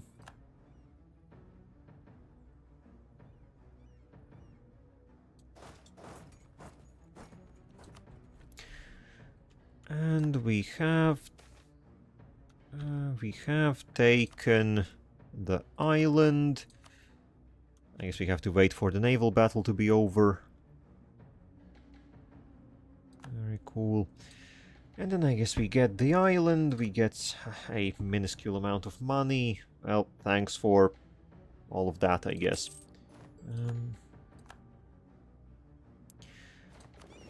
I will, for now, leave the troops here. They can maybe deal with any uprisings if they happen.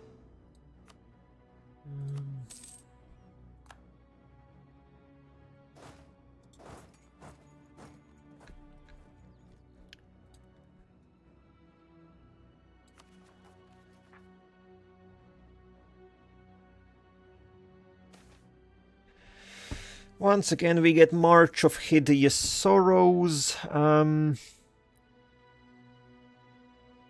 Yeah, just ghosts. Ghosts parading through our land, which is, again, for 20 years plus 2 national unrest. We are honestly getting quite a few national unrest increases. I don't like that. A big part of our entire shtick is that we don't really get uprisings. Our people have a tendency to be very happy. That has sort of gone away. Okay, so how long until...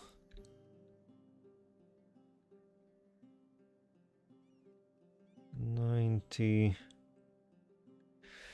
92, yeah, we are still 5 years away on the truce with the command, so I won't be able to help anyone in this fighting, so they most likely are gonna take...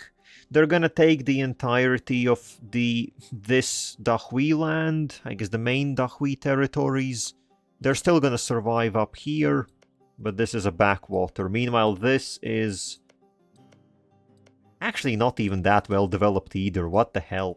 Well, but it's still better developed. All the temples are in ruins. Oh well.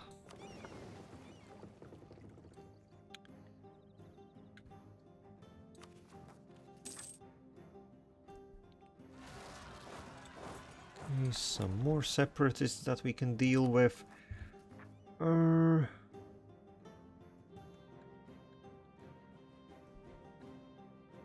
yeah, gold. I guess the gold separatists are now looking quite a bit uppity. I guess I need to send over an army. Or theoretically we can keep them at bay with just keep handling them. It is only 5 military. Yeah, we can definitely do that. Just handle them once in a while.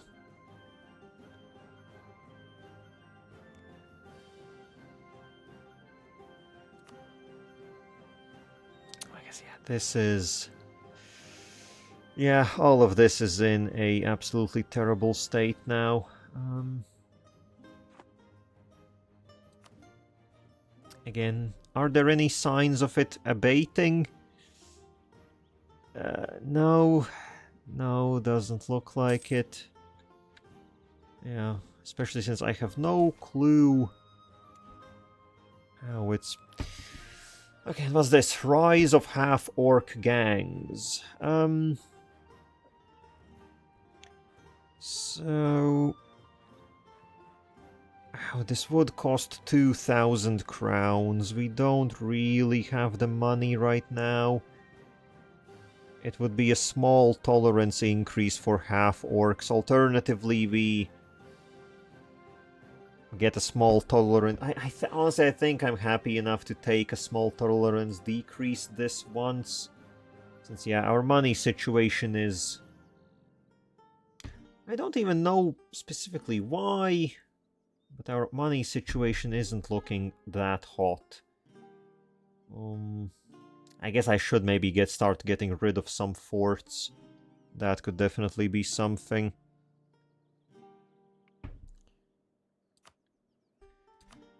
Okay, let's see. Yeah, maybe forts. I guess we definitely have an overabundance of forts in Rachen, and I guess there are quite a few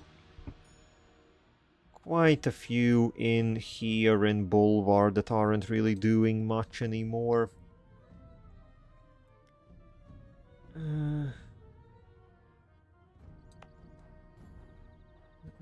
guess Askabar...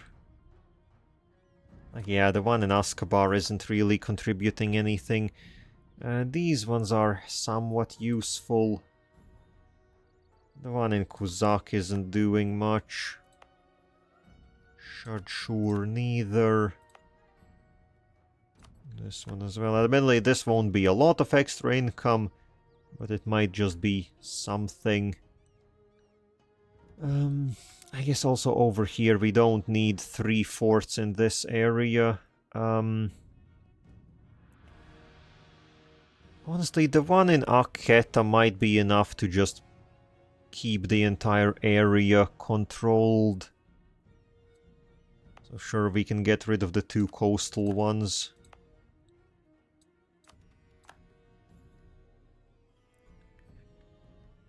And then I guess over here, yeah, we have an overabundance of...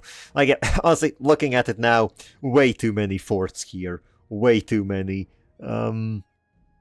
Some are still useful, others definitely not so much.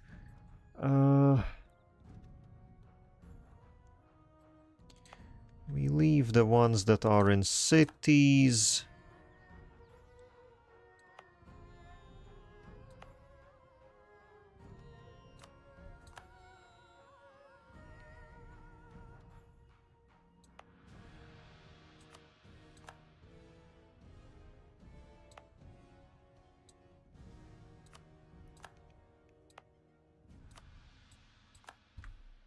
Tear that down. You two are adjacent. Well,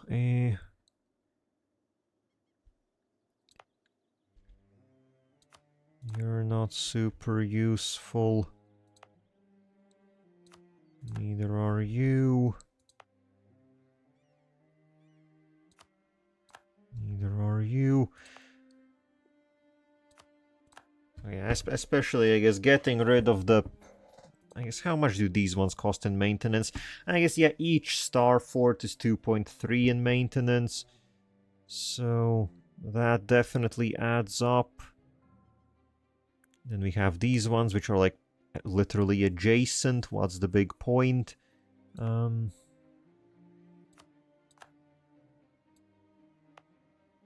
well, yeah, okay, this one is on a temple. So this one is actually important. You definitely are staying. That one is definitely staying.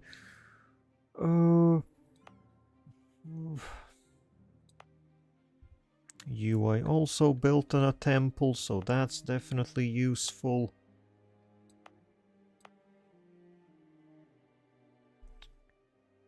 And this one is not all that impressive. Hill fort. Desert dry. Okay, you. Out. All the ones that are relatively on the front lines with the command, those can stay, I would say. Oh yeah, those that are neighboring the command definitely can be left there. Okay, this should be at least a little bit of a reduction in fort maintenance. I guess the army is eating a decent chunk. Oh, yeah.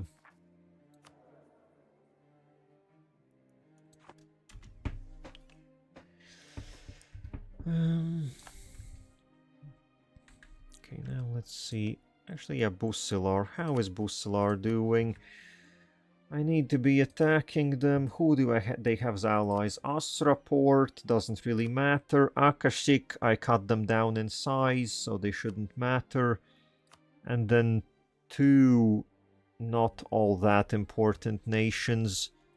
Okay, Akasik still has 70k men. That's impressive, considering I took most of their actually good territory. Oh, I actually still need to take more from them. Okay, I can co-obliterate them.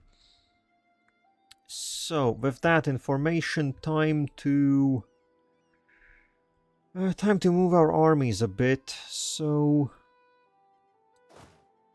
you two will deal with Akashik. Let's send you over. And then we need, like, I guess 4 stacks could deal with Busilary quite easily, I assume. Do we have those troops?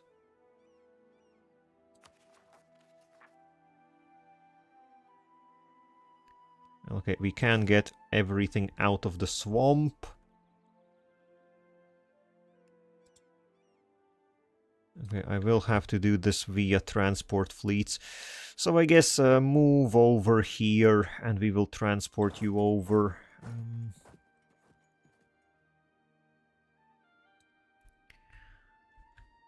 It's gonna be a bit annoying moving them with ships, but, well, should be okay enough. So where are these? Okay, one singular province here. We can deal with that.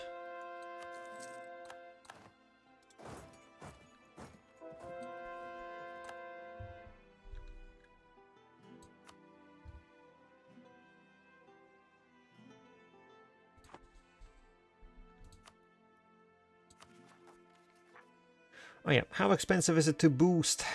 100 admin. We could get another stability. Honestly, we are caught up on admin technology and everything, so I think, yeah, I think we can bump up one stability. We have a decent amount of discounts for it.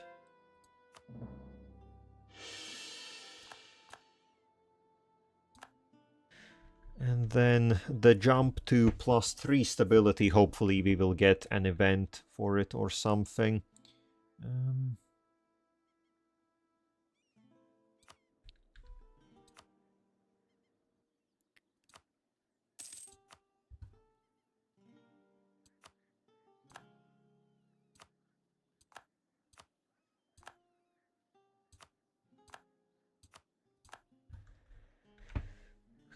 Okay, Oh yeah, right, I did want to wipe out... Oh, because Yezel, the Yezel-Moran capital does have Damestyr in it. Could definitely pick them up. I guess once one of these armies is done dealing with separatists, we will send them over. It's only a singular province, so shouldn't be much trouble.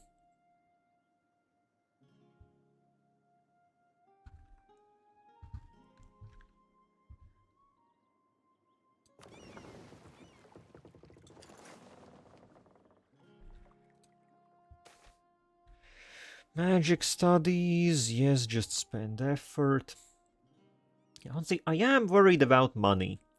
Mostly worried about money because I remember in my previous Jadd playthrough, money was... I don't remember when it started, but there very much came a point when it just was a non-concern. And I think that point should have come already. But well, evidently it hasn't, and money is still very much a concern.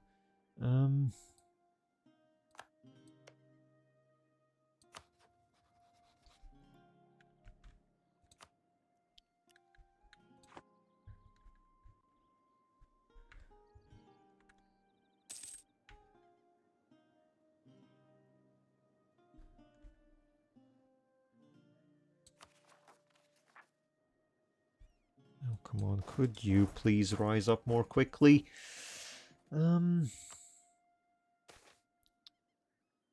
More centaur refugees.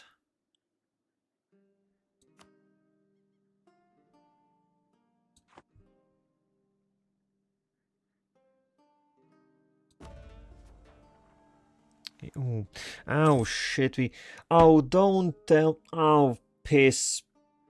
This is exceedingly bad. The devastation...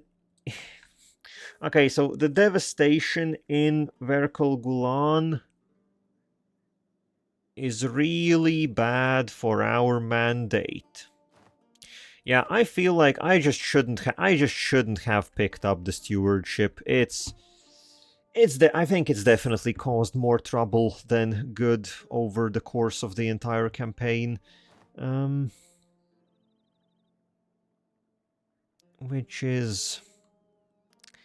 It's a major pain in the ass. So if I remember correctly, the devastation which is taken into account is from stated territories. Because where is our devastation map mode? Let's see. Well, I guess there is a substantial amount still in, yeah, where we fought the lizards, but that is going down. It should be fine enough. But yeah, the serpent spine is just fucked, to put it mildly. Yeah, look at all of this prosperity. Yeah, enjoy that prosperity while you guys can. It's not lasting for too long. And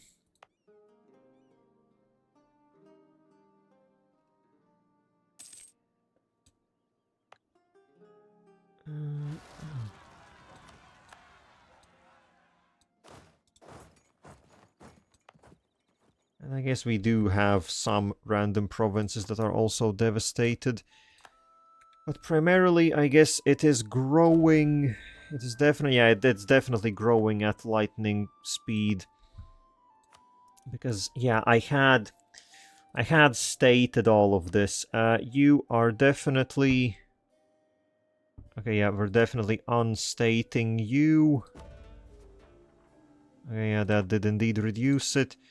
I had stated the Dvarovrods, you're getting destated.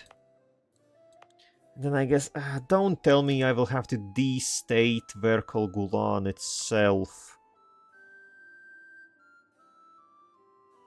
Well, I guess actually they don't give us anything at all because of the Serpent's Rot either way. I guess manpower, but the manpower is soon gonna go away as well. Yeah, sure, we're gonna have to destate it. I'm gonna destate it, and this now brings us back to our usual mandate numbers. Oh well, that's not perfect, but more governing capacity, I guess. Shit. And okay, we can send you over. And oh, you are all dying of attrition. And hey, would you look at that? More Cult of the Sacred Love stuff. At least it's only 30. At least it's only 30 separatists this time around.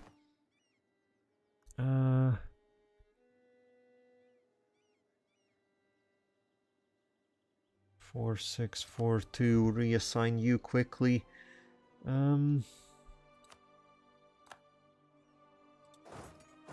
So there is there a temple? Oh, there is the temple here. I guess I should build... Okay, I have to remember and build a fort on it. It feels like just all the temples need forts on them. Otherwise it's... Yeah, especially we are reconstructing this one. It would be goddamn horrible if rebels just took it. And then again, I think the rebels can't destroy it. But, who are you? Why do you need my passage? And the general died. Whoop-de-doo. Okay, let's split you up a bit.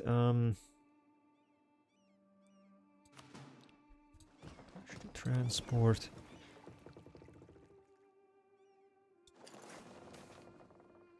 Oh, wait, we already get a seat of the court? This is a bit lame, because I think... Oh, well, no, okay, I guess this is why... This is why you get the building instantly, instead of it only getting the bonus when it finishes. Because... Now, I guess moving our capital won't cause too much trouble. Okay, what city do we go to? Well, I guess we just go back to Jadd. Siege ability, and we can continue building the special buildings again. So, sure, back to Jadd. And goddamn, these heretics... Those heretics hit quite hard, huh? They hit quite hard.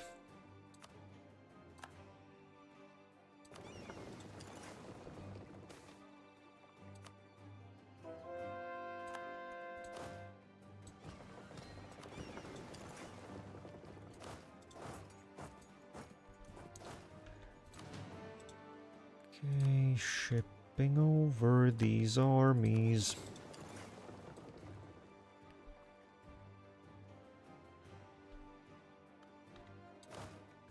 Split you up. I guess we can ship you a little bit further. Why do the mercenaries keep changing so often? Come on, figure it out.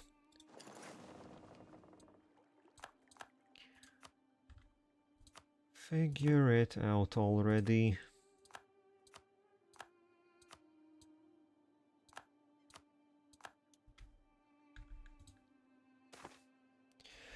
Anti-clericism, what the hell is this? We could get... Oh, okay, the merchants aren't paying their proper tithes, yeah? Well, okay, they are accusing the priests of being greedy.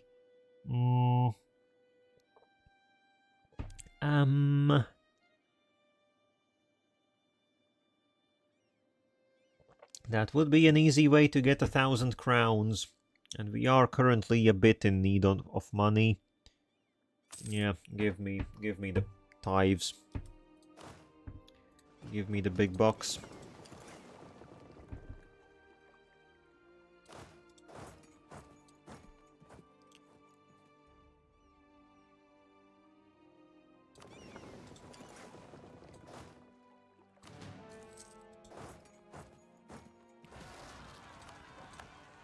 Okay, there we go. Finally a... Wait, why are they going away?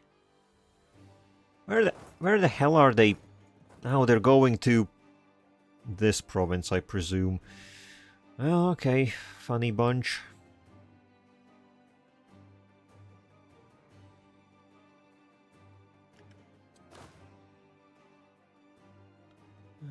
Split you.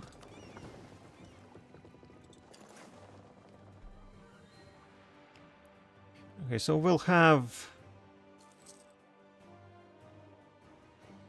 90k ready to go. Then again, this army is about to show up. I guess I could wait for them.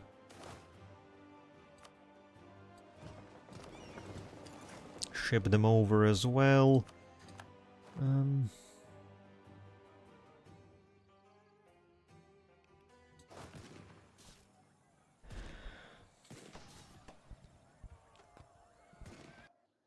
Okay, this should be, I think, all the separatists. Okay, yeah, the gold separatists we will keep at bay by simply harshly treating them all the time. And the rest is not noteworthy enough.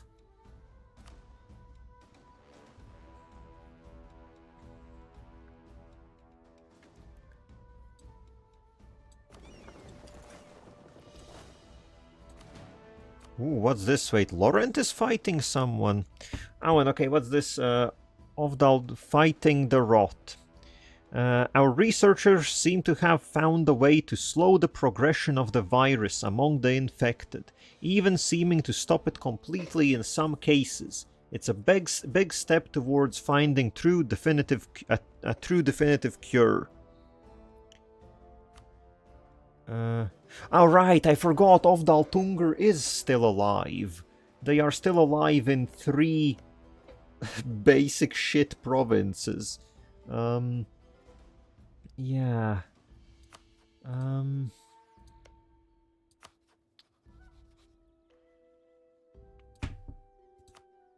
Now that I think about it, this would be the peak time to attack anyone in the Serpent's Spine. Potentially, specifically Tarakar. Because they are huge, but they are getting wrecked currently because of all the debuffs. But, well, I doubt I will... Okay, so they get... Does this actually help them in any way? Serpent's Rot? Well, no, it's still present. And oh, holy shit, Orgelovar actually exists. I guess they gained independence from Ovdal Tungur. Huh. Well, isn't that something? Isn't that something? And they are upgrading their hold. That'll take 60 years. Well, you can definitely try. But yeah, what was this? So there is some more Empire infighting going on. Okay, so Wex is... Istralor and Sugembar are getting killed. Who started this engagement? What is this about? Attacker... Okay, so it's a Vexenard Sugembarian imperialist war. I guess Vex has a few claims, and they're going for those. Okay. Well, yeah, as long as the Empire beats itself up a little bit, I'm happy.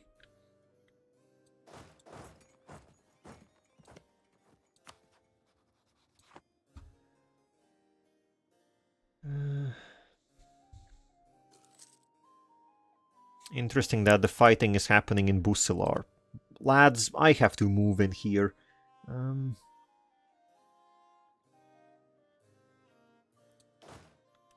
let's ship over... We'll ship over another army.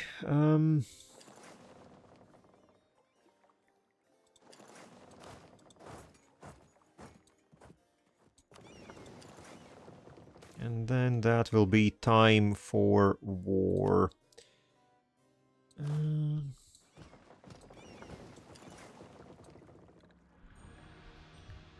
Yeah, I think we should be able to manage this still today.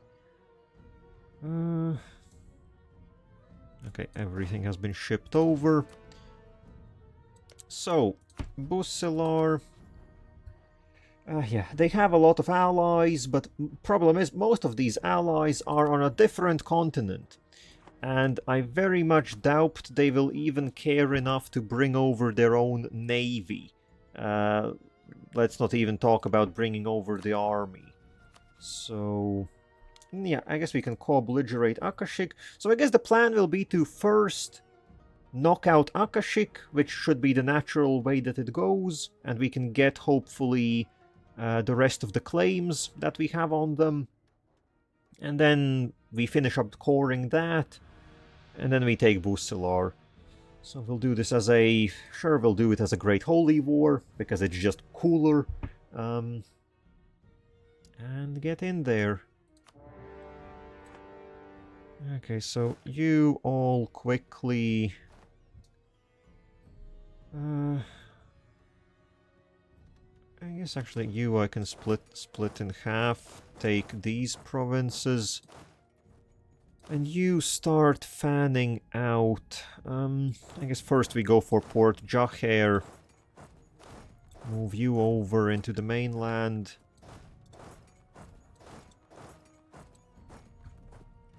Oh shit, there's a lot of...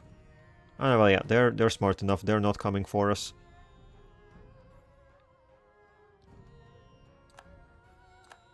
Oh, they don't have siege defenses, do they? Oh, yeah, they have a little bit, but it's not substantial enough.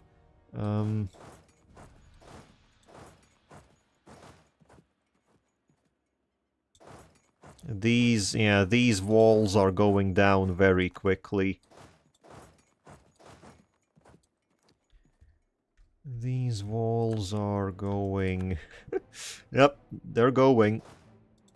They sure are going.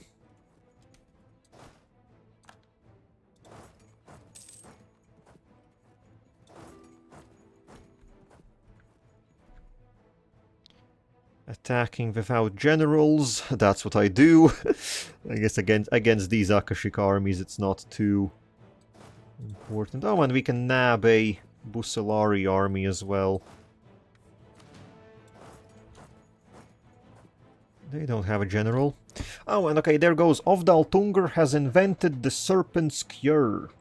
Where among the possible options they went with, distributed to everyone in the capital. So I guess there are... options. Okay, so first, they gain a shitload of prestige and stability. I would assume that the Serpent's Rot wrecks your stability as well. And they deploy it in their capital. Okay, so at first it's not all that impressive, but I guess we will, as time goes on, we will see it getting distributed in other places, no doubt. Also, wait, excuse me, why the hell is... Huh? Why the hell is Binvarji participating in this war?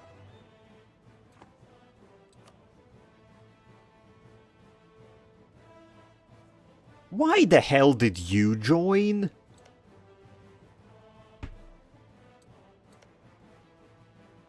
No, legitimately, why the fuck are they in here?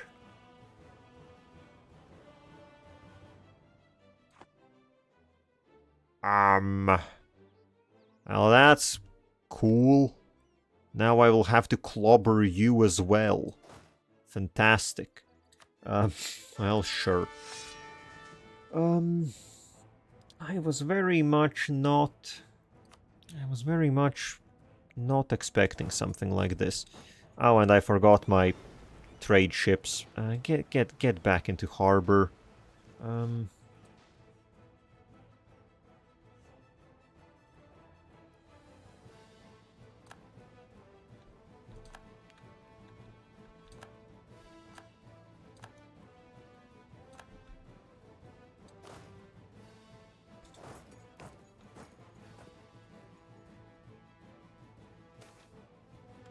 Okay, but at least the temple has been repaired, so yeah, that's here along the Karumyana.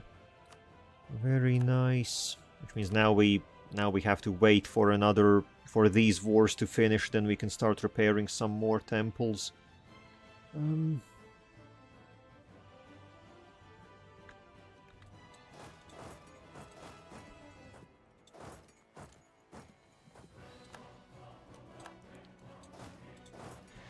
okay, I think ironically enough, I will literally capitulate Busilary in a few weeks. Meanwhile, the real problems are gonna come from now fighting in goddamn Sarhal. Because they decided to join for whatever godforsaken reason.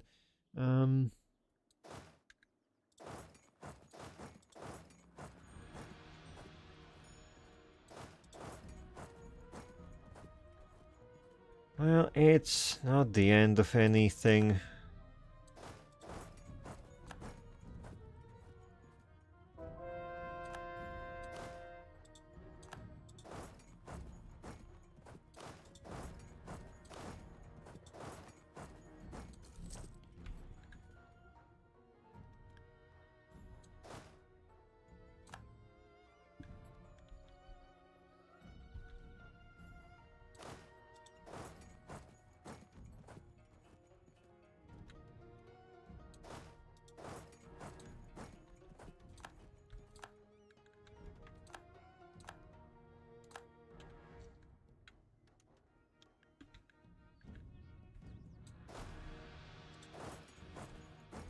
Well, okay, yes, we have... Oh, they didn't get destroyed.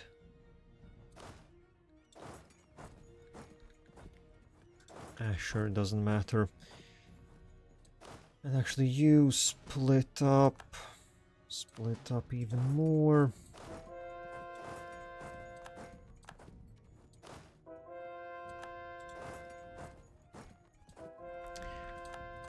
Yeah, we have taken the entirety of Busilary. So that's funny, I guess. And now, yeah, I was planning to do that the last. Well, it sure is an interesting situation.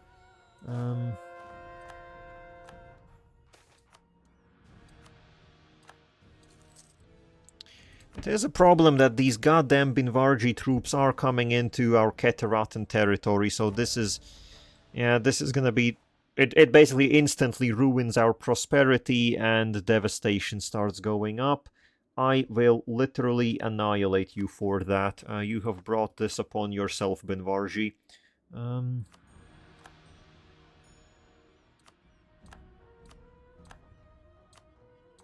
They will feel the entire wrath of all we can muster.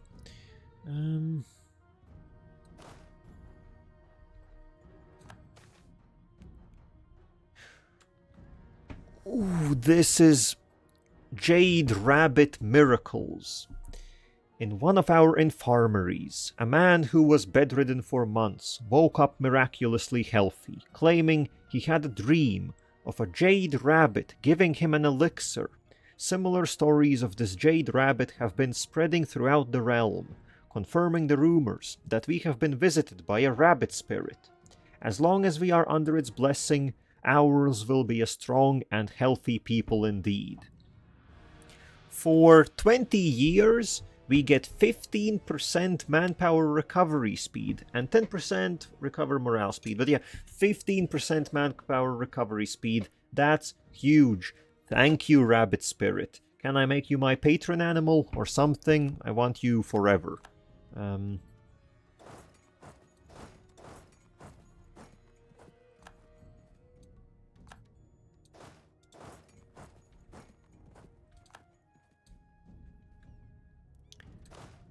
okay, there goes Akashik. Okay, I feel like I will have to... Okay, well, the Astraport Navy has showed up. Literally just all of the Astraport Navy. Yes, good, interesting.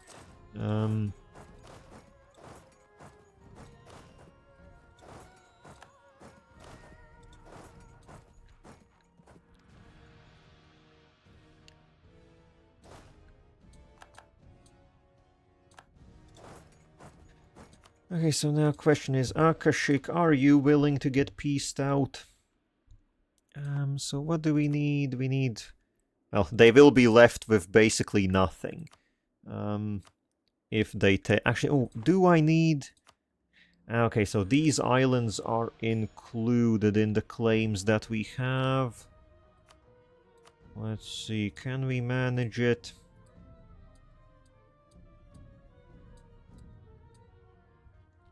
And these islands.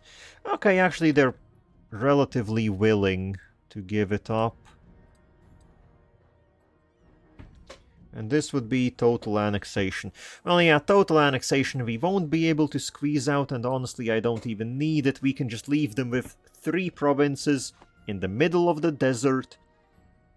And, well, no doubt, I don't know, Binvarji or someone else will invade them and take them, and yeah. And that will be the end of their story. Though it would be cool to...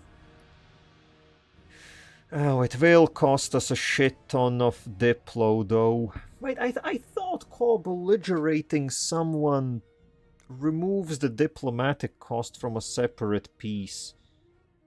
I guess it doesn't. Damn, that's a lot of Diplo. Piss.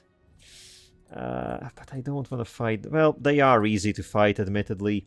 Sure, we can just... I don't know. Break their alliances. Oh, they only have 1 alliance. You don't even have money. 97. Honestly, just get out of this war. Just piss off. Wait, no, I'm not taking the islands either. Just piss off.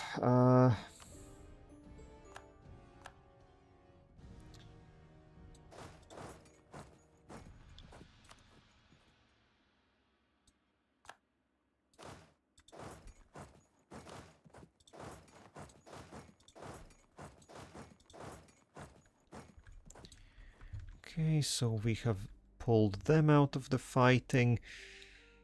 Oh, wait, this general died. Literally, I assigned them and they just died on the march.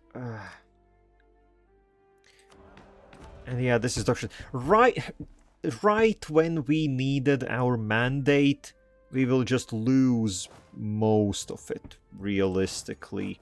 This sucks major balls. I'll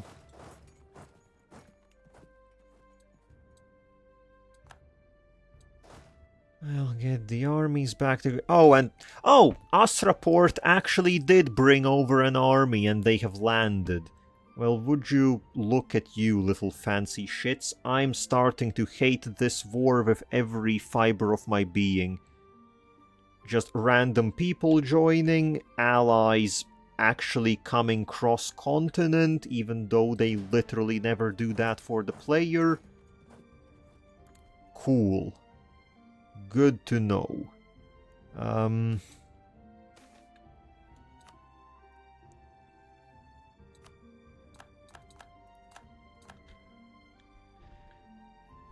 Good to know. I need to somehow get my armies off from Busilary. I guess I can try shipping them. Theoretically, these... Then again, okay, it is much safer to ship from here.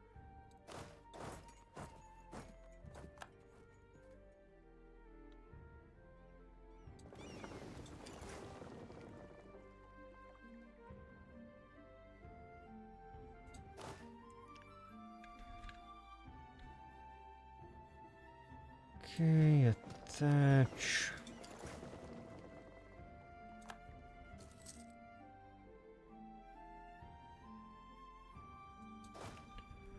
Another army on the spot.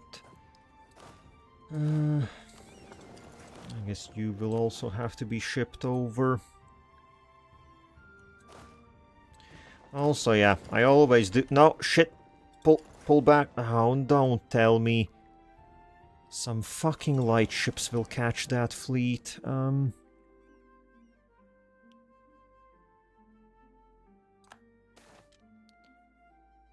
of course, Nirat has been looted.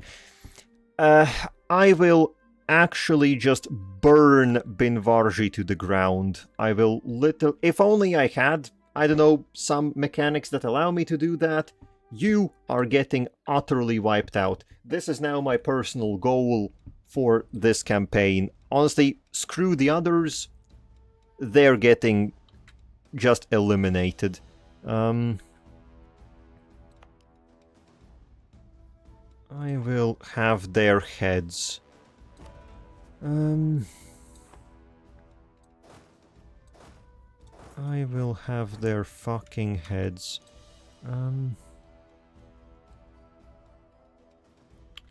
And okay, we did quickly manage to save our transport fleet.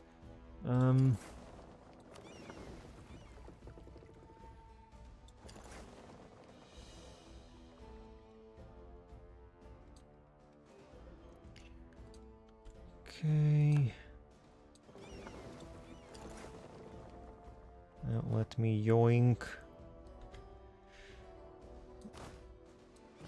Let me yoink the other bunch. And I think with these armies brought over, we should be able to quell the problems that we have going on here.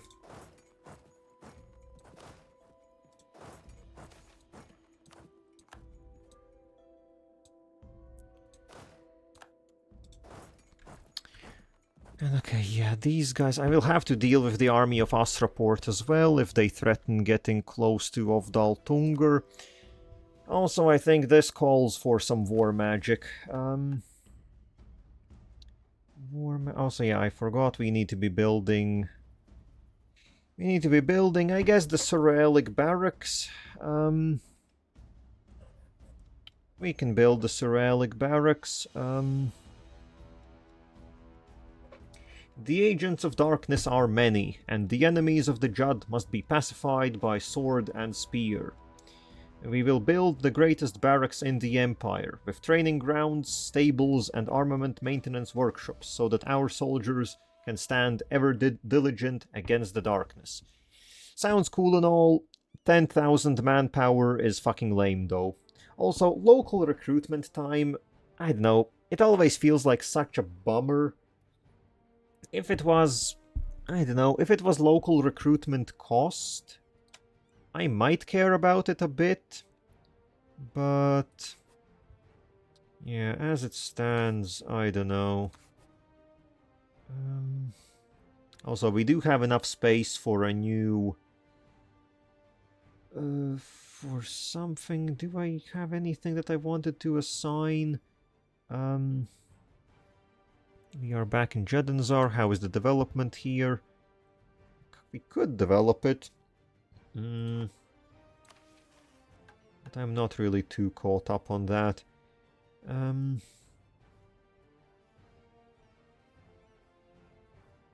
Sure, give me the self-cleaning parchment. Why not?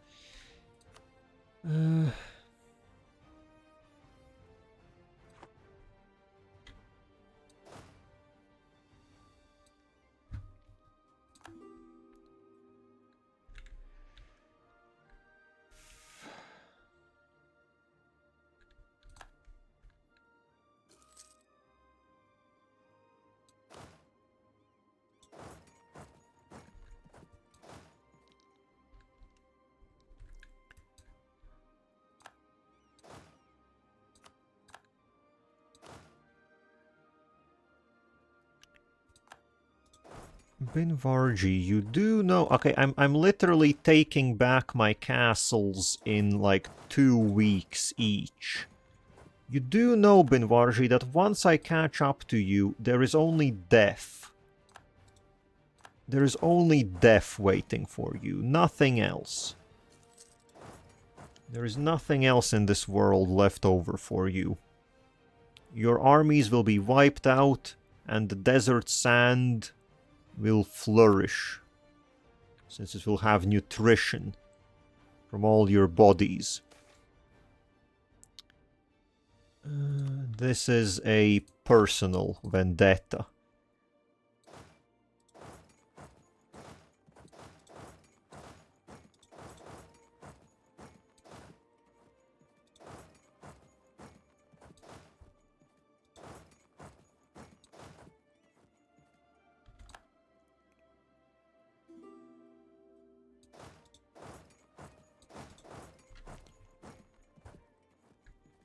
Alright, I forgot to cast War Magic, that's what I wanted to do, and got distracted by the goddamn artificers. Magic, magic, magic. Give me my evocation, War Magic, yes, thank you, time to destroy them. Destruction awaits. Hello, how are you doing? Ow, you're melting. Isn't that a shame? That's 40,000. How about another 40,000? Actually, that's 80k.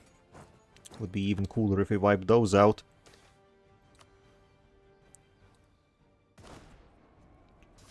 Losses will be had, but those losses definitely won't be equal. Oh, we actually wiped out 70k. I did not expect them to get stack wiped. But sure, I'm loving it. as quickly as that, 160,000 Binvarji troops wiped out. Oh, was that the majority of your army? How sad. How very sad. Okay, some armies can wait a little bit.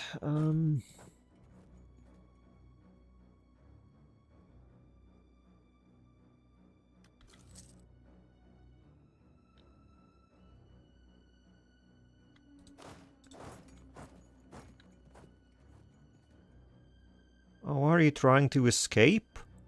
Isn't that funny? Isn't that funny? Trying to escape, huh?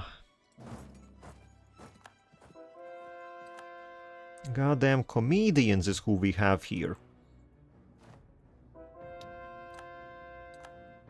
Well, that army didn't get stack wiped, but it might as well could have gotten stack wiped.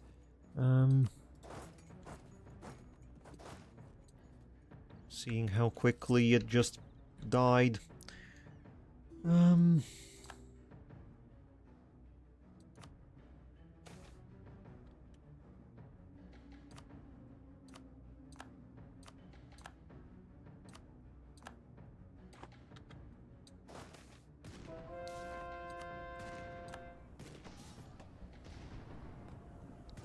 on, what are these rolls?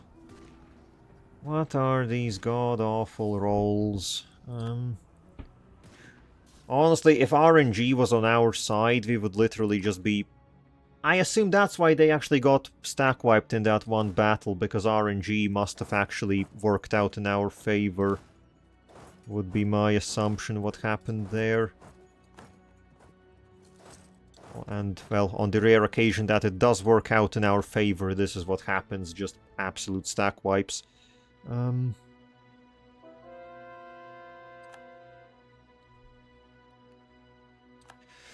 Yeah, I think that's the entirety of the Binvarji army wiped out. Yeah. Ooh, how many troops was that? That was almost 300,000 troops. Yeah. How you feel about that one? They don't want to peace out. Because they... yeah, they think they have a fighting chance. Sure you do, buddy. Okay, I guess in the meanwhile we have to send some troops over to wipe out the goddamn Astraport military. Because that's causing a headache. Oh, and for whatever reason... a fleet has showed up here. Sure,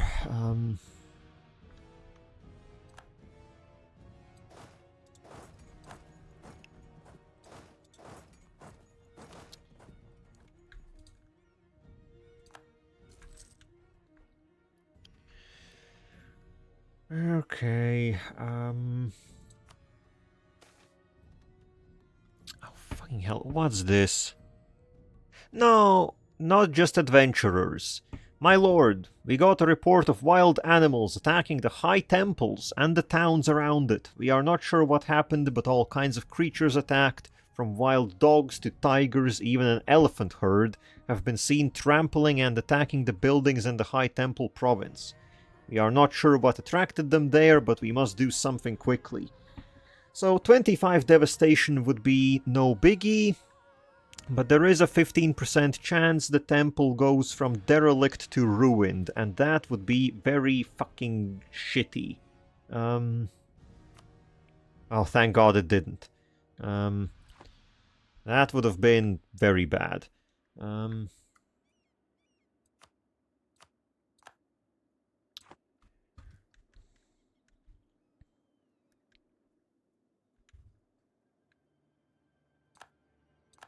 Okay, also, I think, yeah, the agent in Hechodovar has served his purpose. Can we steal some maps, perhaps? I guess we don't have any troops anywhere close by. We could get the East Forbidden Plain.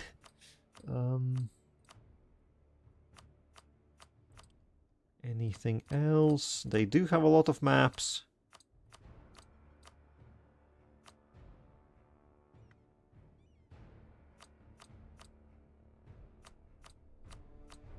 Oh damn, do they have a lot of Tree of Stone?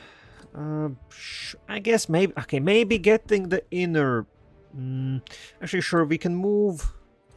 We can move a unit up north, an army up north. That will get us some vision.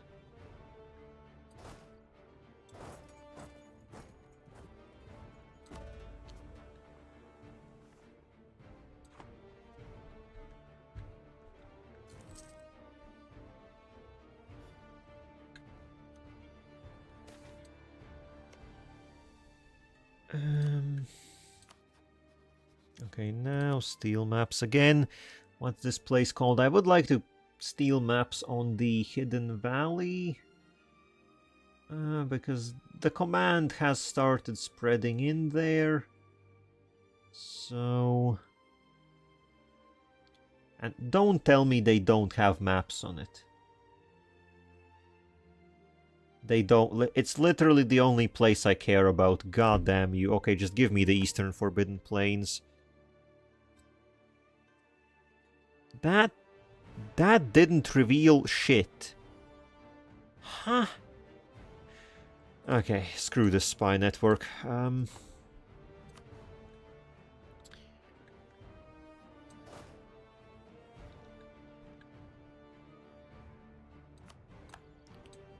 No, what? Oh, okay, this fleet was stationed in...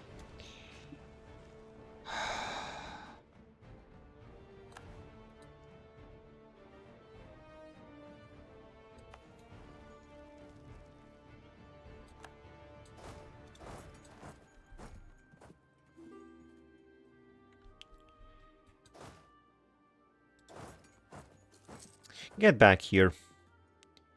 You... Just get back. Actually, no, let's... This army needs to get some manpower back. Okay, well, Astraport military, how are you doing? Are you ready to die, kids? Okay, where is... What fleets are getting caught out? Just stop, just don't do anything. Cancel your mission, Christ. Stay in harbor.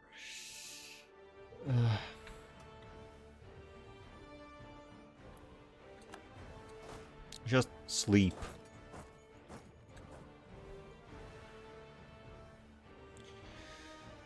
Okay, so these lads want to sit on... Yeah, I guess this army needs to regenerate manpower badly. Oh, we're also going bankrupt slowly. Yeah, the money situation really just sucks big time.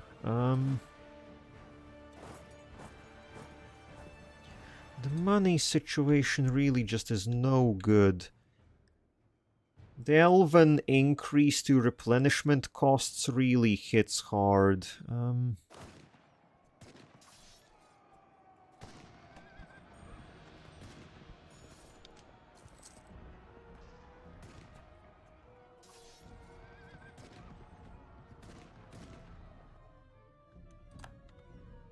Okay, well, Christ, you need to regenerate, and you need to catch them where they are fleeing.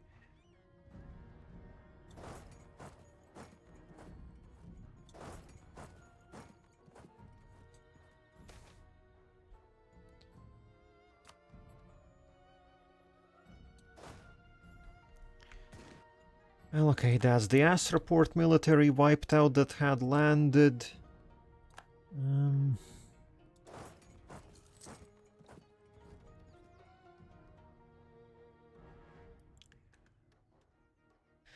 Well, I guess as far as the money goes, we will most likely just take out a loan. It's not exactly the end of the world or anything.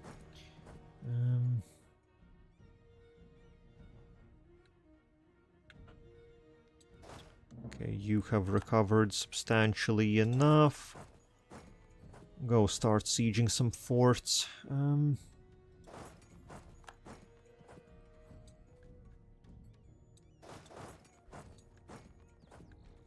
I will absolutely squeeze Binvarji dry for money. I think I won't, since they're not co-obliterated, I won't be able to get much more from them. But money at least. They can give us, yeah, they can, 2.6k, that's all you have. I thought previously it was, I guess no, 5k was the, was the lizards.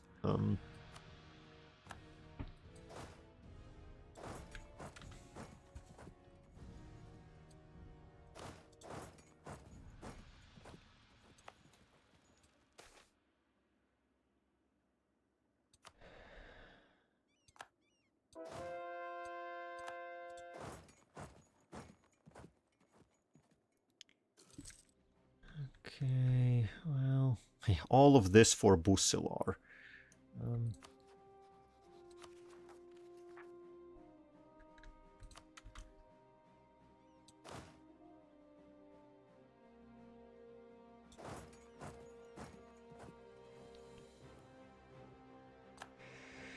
Okay, everything around here is retaken. Which means we can start marching some armies. I guess you sit tight and wait for now. March you over at least to Bulvar. You make your way over to Keterata.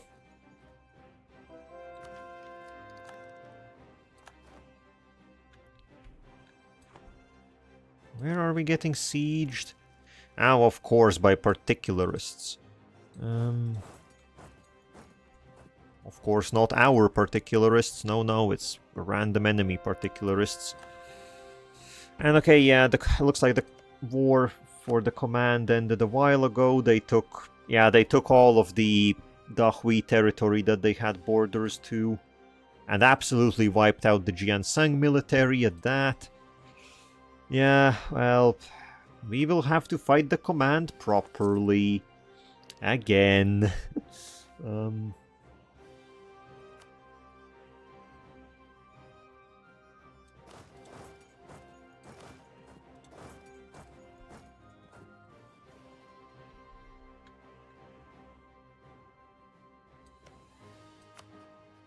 And Binvarji has purchased 150,000 mercenaries. Because of course they have...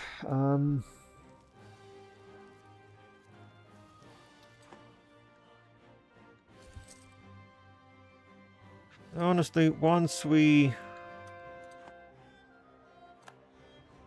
piece out the Binvarjis, I think we should be able to, I think we should be able to, I guess, piece out Busilary as well. Okay, and another temple has been repaired. That's good. So I think currently we don't have any temples undergoing repairs, at least if I remember correctly. So we just need to get out of this permanent fighting. And of course I forgot. Of course I forgot that I needed to deal with the separatists in Verkalgulan. Lovely. But we got portable turrets, at least. Nothing else. Defense can be a tricky affair. When charged sufficiently, such as, say, by an orcish horde, many soldiers can find it difficult to stay in place and defend as needed, even if such a thing will serve them better than simply running. Even when a soldier needs to defend offensively, in the case of a siege, a lack of due diligence can greatly lengthen the affair by allowing supplies to slip into the defenders. Portable turrets have been introduced by the mechanists to try and ease these issues. It consists of several guns contained within a metal frame, capable of rotating in a full circle. As the name suggests, these turrets are very easy to move, placed down in the shape of a box, and capable of unfolding to the correct shape. When guided by an artificer, these turrets can fight with the strength of several men, with the presence of none. Okay, the rending subsides. Long have we toiled, long have we suffered, the spirits knew little mercy for the natives of Hales. Many fledgling states mercilessly crushed beneath the incomprehensible onslaught. We have not come out of this ordeal stronger. We have not learned some essential lesson from this all. All we have learned is that the world is cruel, and that we must treasure every moment that remains, for we know not when the next rending shall arrive. Angered spirits will be removed from the Jadd Empire. Don't tell me I won't be able to imprison them anymore. We had... This sucks, honestly. I would have... yeah, that's just not a thing anymore.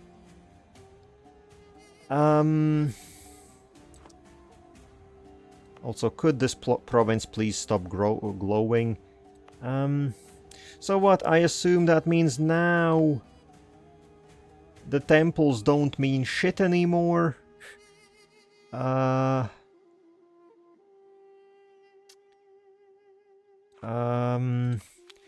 that sucks. Since when we found out that they that like beat imprisoning the big spirits gives permanent bonuses, then again I guess question is, are they still here?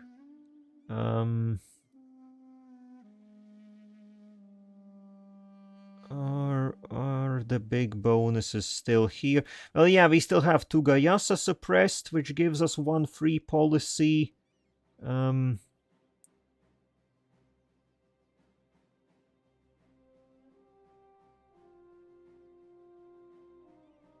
Wait, though, does it... Where is the... We suppressed 2 spirits.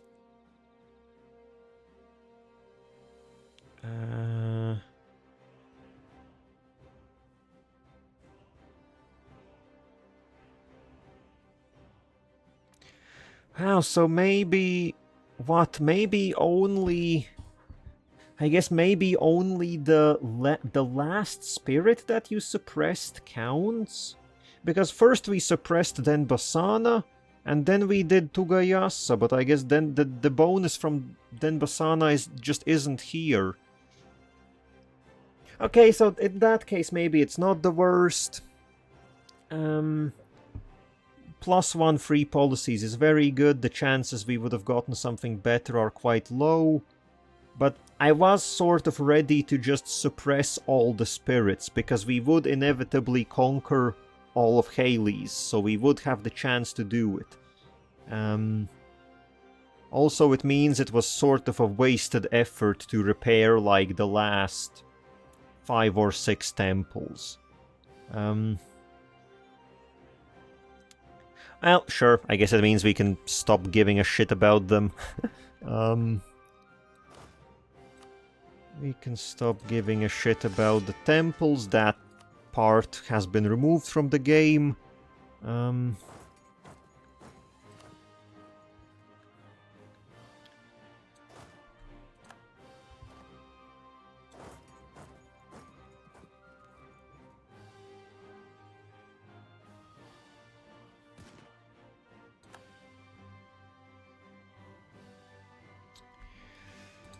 Okay, so now they are flooding into these parts. Honestly, I do not care. No, wait, they are recruiting? How the hell are you? I don't even know what they are doing.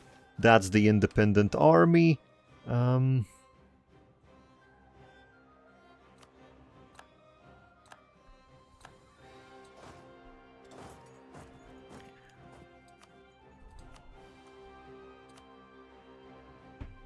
Okay, well, I definitely want all the money from Binvarji. They will have to pay for the losses that they incurred on us.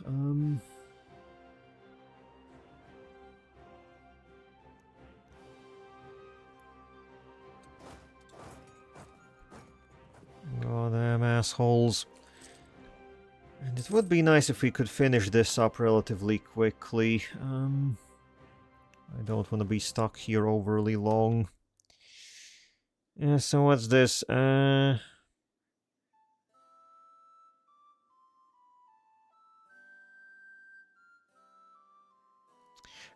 a moderate tolerance increase for half-orcs for 1,000 crowns.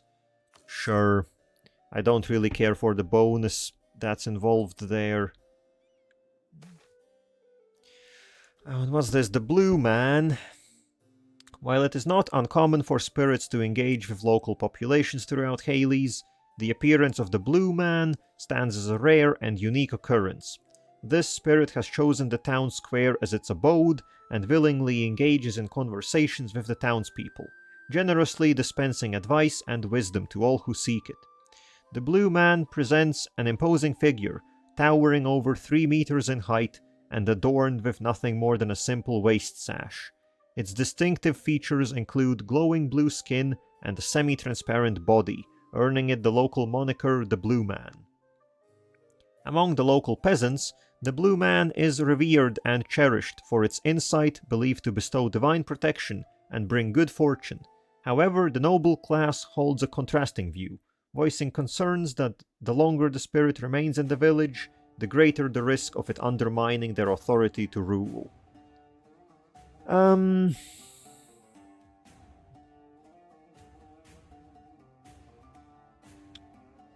Well, we get prosperity somewhere. Yeah, sure, no reason to chase it away. Blue Man is a good man, evidently.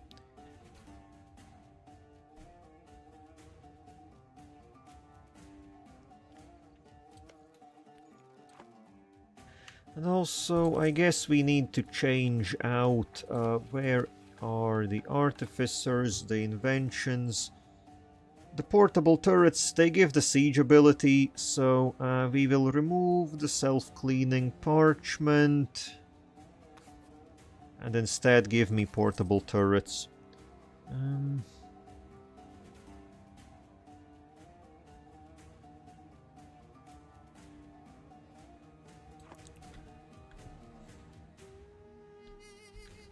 That should bump us up by, yep, another 10%. A rude sandstorm. Oh yes, this is, well, yeah, hedonism. Thank you.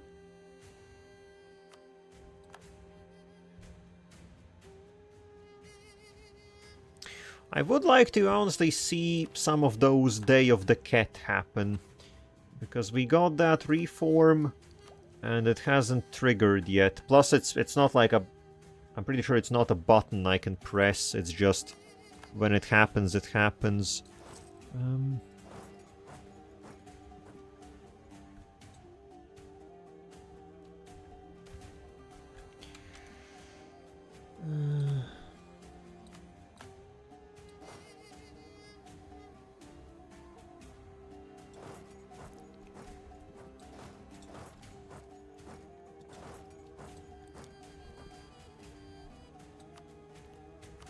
Okay, so Benvarji, how are we feeling now? Feeling beaten up?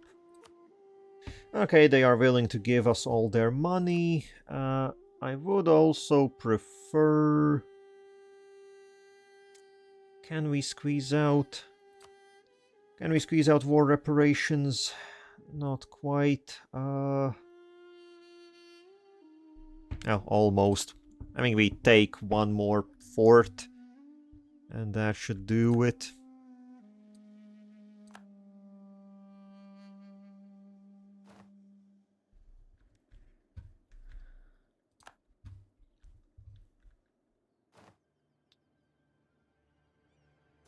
Oh shit, deep goblins are taking over Arg Ortstun.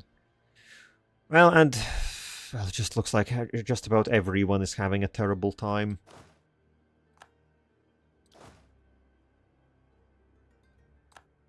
And okay, we dealt with the uprising in... Yeah, with the uprising in Verkal Gulan.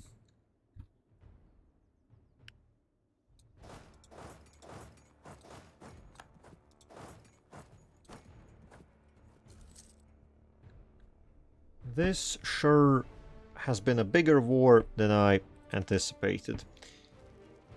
Okay, why has suddenly siege ability decreased so much? They have done... Oh no, I guess this province, I guess is just a mountain province. It just is more defensible.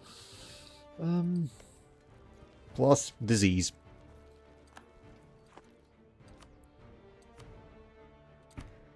Okay, so now Benvarji is willing to give us all the money, all the war reparations.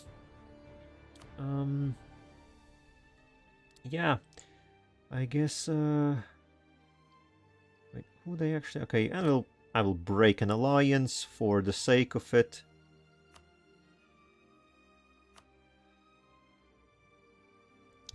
Sure. Pay up. Pay goddamn up.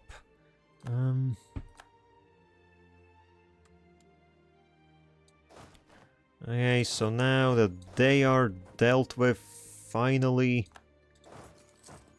oh, our peace with the command ended. Well, just in time, I guess.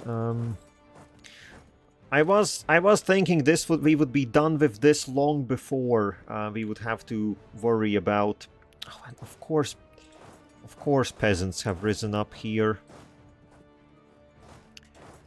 But yeah, looks like we will have to go into the command right now. Right as we are done with all of this. Also, what's happening here? Oh, Callisto Soidal is fighting Tarakar. Well, those are two big old giants going up against it. But yeah, honestly, Tarakar, weakened from the Serpent's Rot, I don't think they will stand much of a chance here specifically.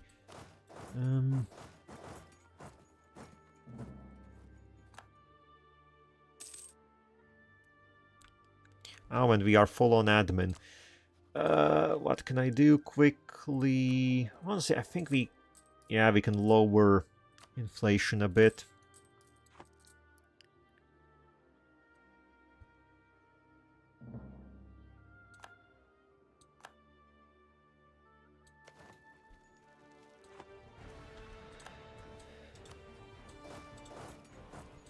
Okay, deal with the... Actually, okay, so now, how much territory do I need to take from Busilary? Let's see how much we can actually squeeze out. So I need the island of Tef, and then I need a substantial part of the coastline. Oh, but they are... Okay, they are very much willing to give it. 40 peace offer. We could get more. We could get more, but we don't have claims on more. Though, I think I will pick up the tail. I will pick up the tail and the Locks Heights. Actually, maybe not the Locks Heights.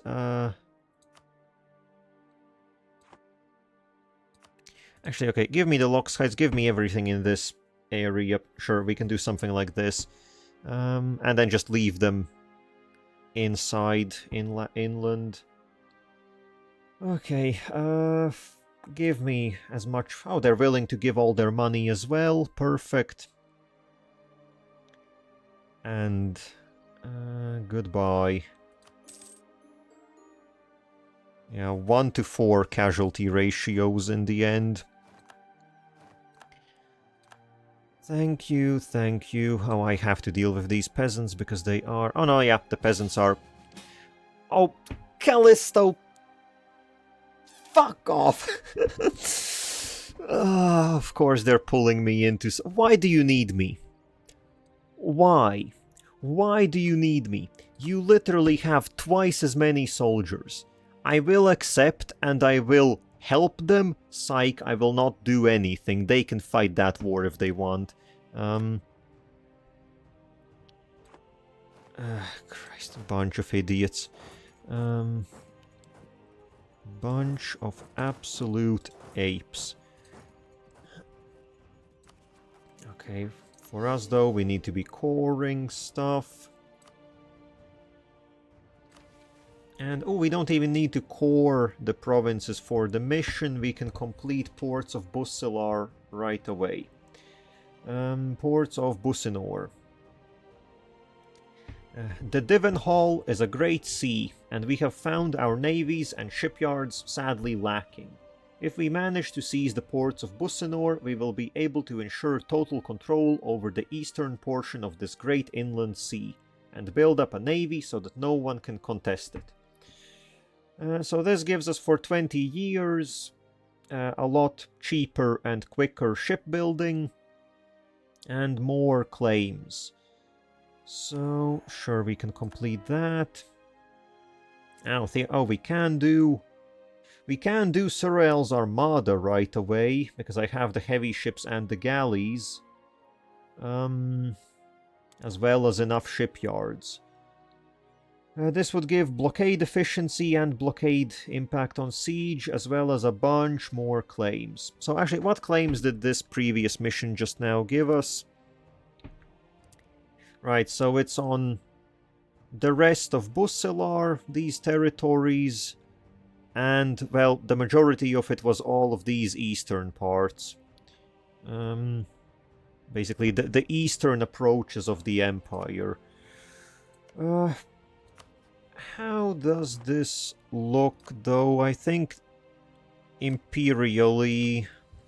Yeah, it's a problem that Sugembar has taken over here, and they are part of the Empire.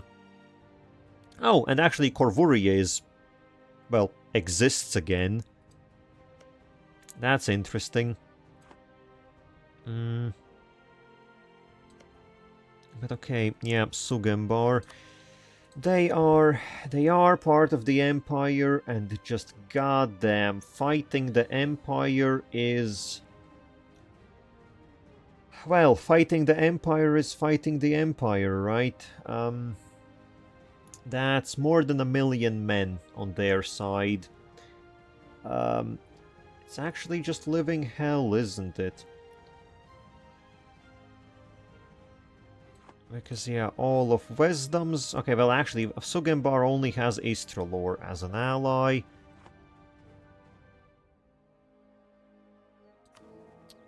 But then, well, okay, at least Imperial Authority is in the bottom. It would be nice if something really bad happened in the Empire, and they kind of, I don't know, got messed up a little bit. Also, it would definitely be good if just some random schmuck got voted as the Emperor instead of Wisdom.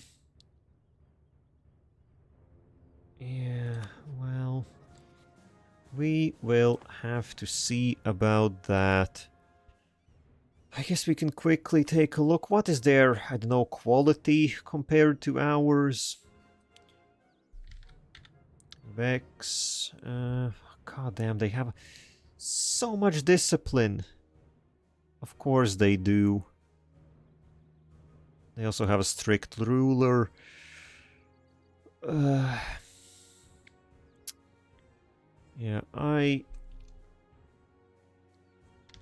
Wisdom, how is Wisdom doing? Wisdom is more middling. Don't have morale, really. Now, one thing is, I assume the overall quality should be relatively lower in the Empire. They might have discipline and stuff, but all things considered, they don't fight that much. So they shouldn't have, I at least assume they shouldn't have too much. They shouldn't have too much army tradition, which means less morale. Less morale means potentially stack wipes. That would really change things up. But okay, this will... Well, for now, I will not worry about this. While we do need to expand in here, it's... well, yeah, it ain't gonna be happening in the near future.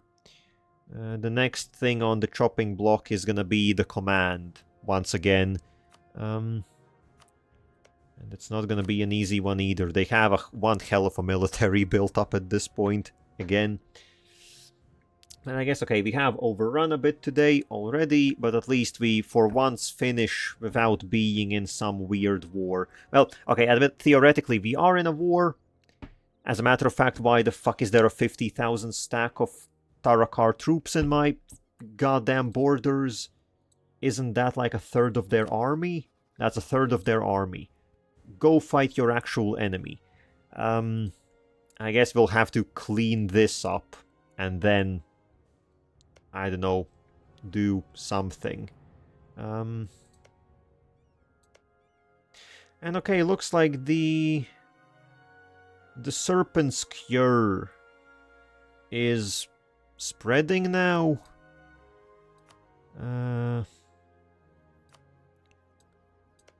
Looks like the Serpent's... Okay, yeah, looks like the Serpent's Cure is starting to spread through the mountains. And looks like once it arrives, it takes a little bit of time, and it cleans out the Serpent's Rot.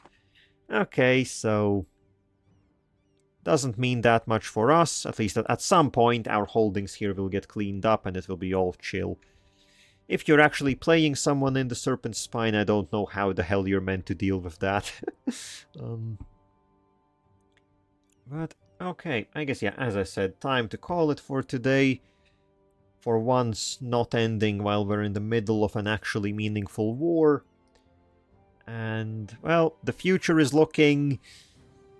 I know, the future is looking not super stable. The Empire will be a very tough nut to crack. And a few disappointments have been had, like with the spirits, but, well, we got something out of it. And then, yeah, I guess I don't... As I said, I'm not sure when I will be back again. Theoretically, it should be Wednesday.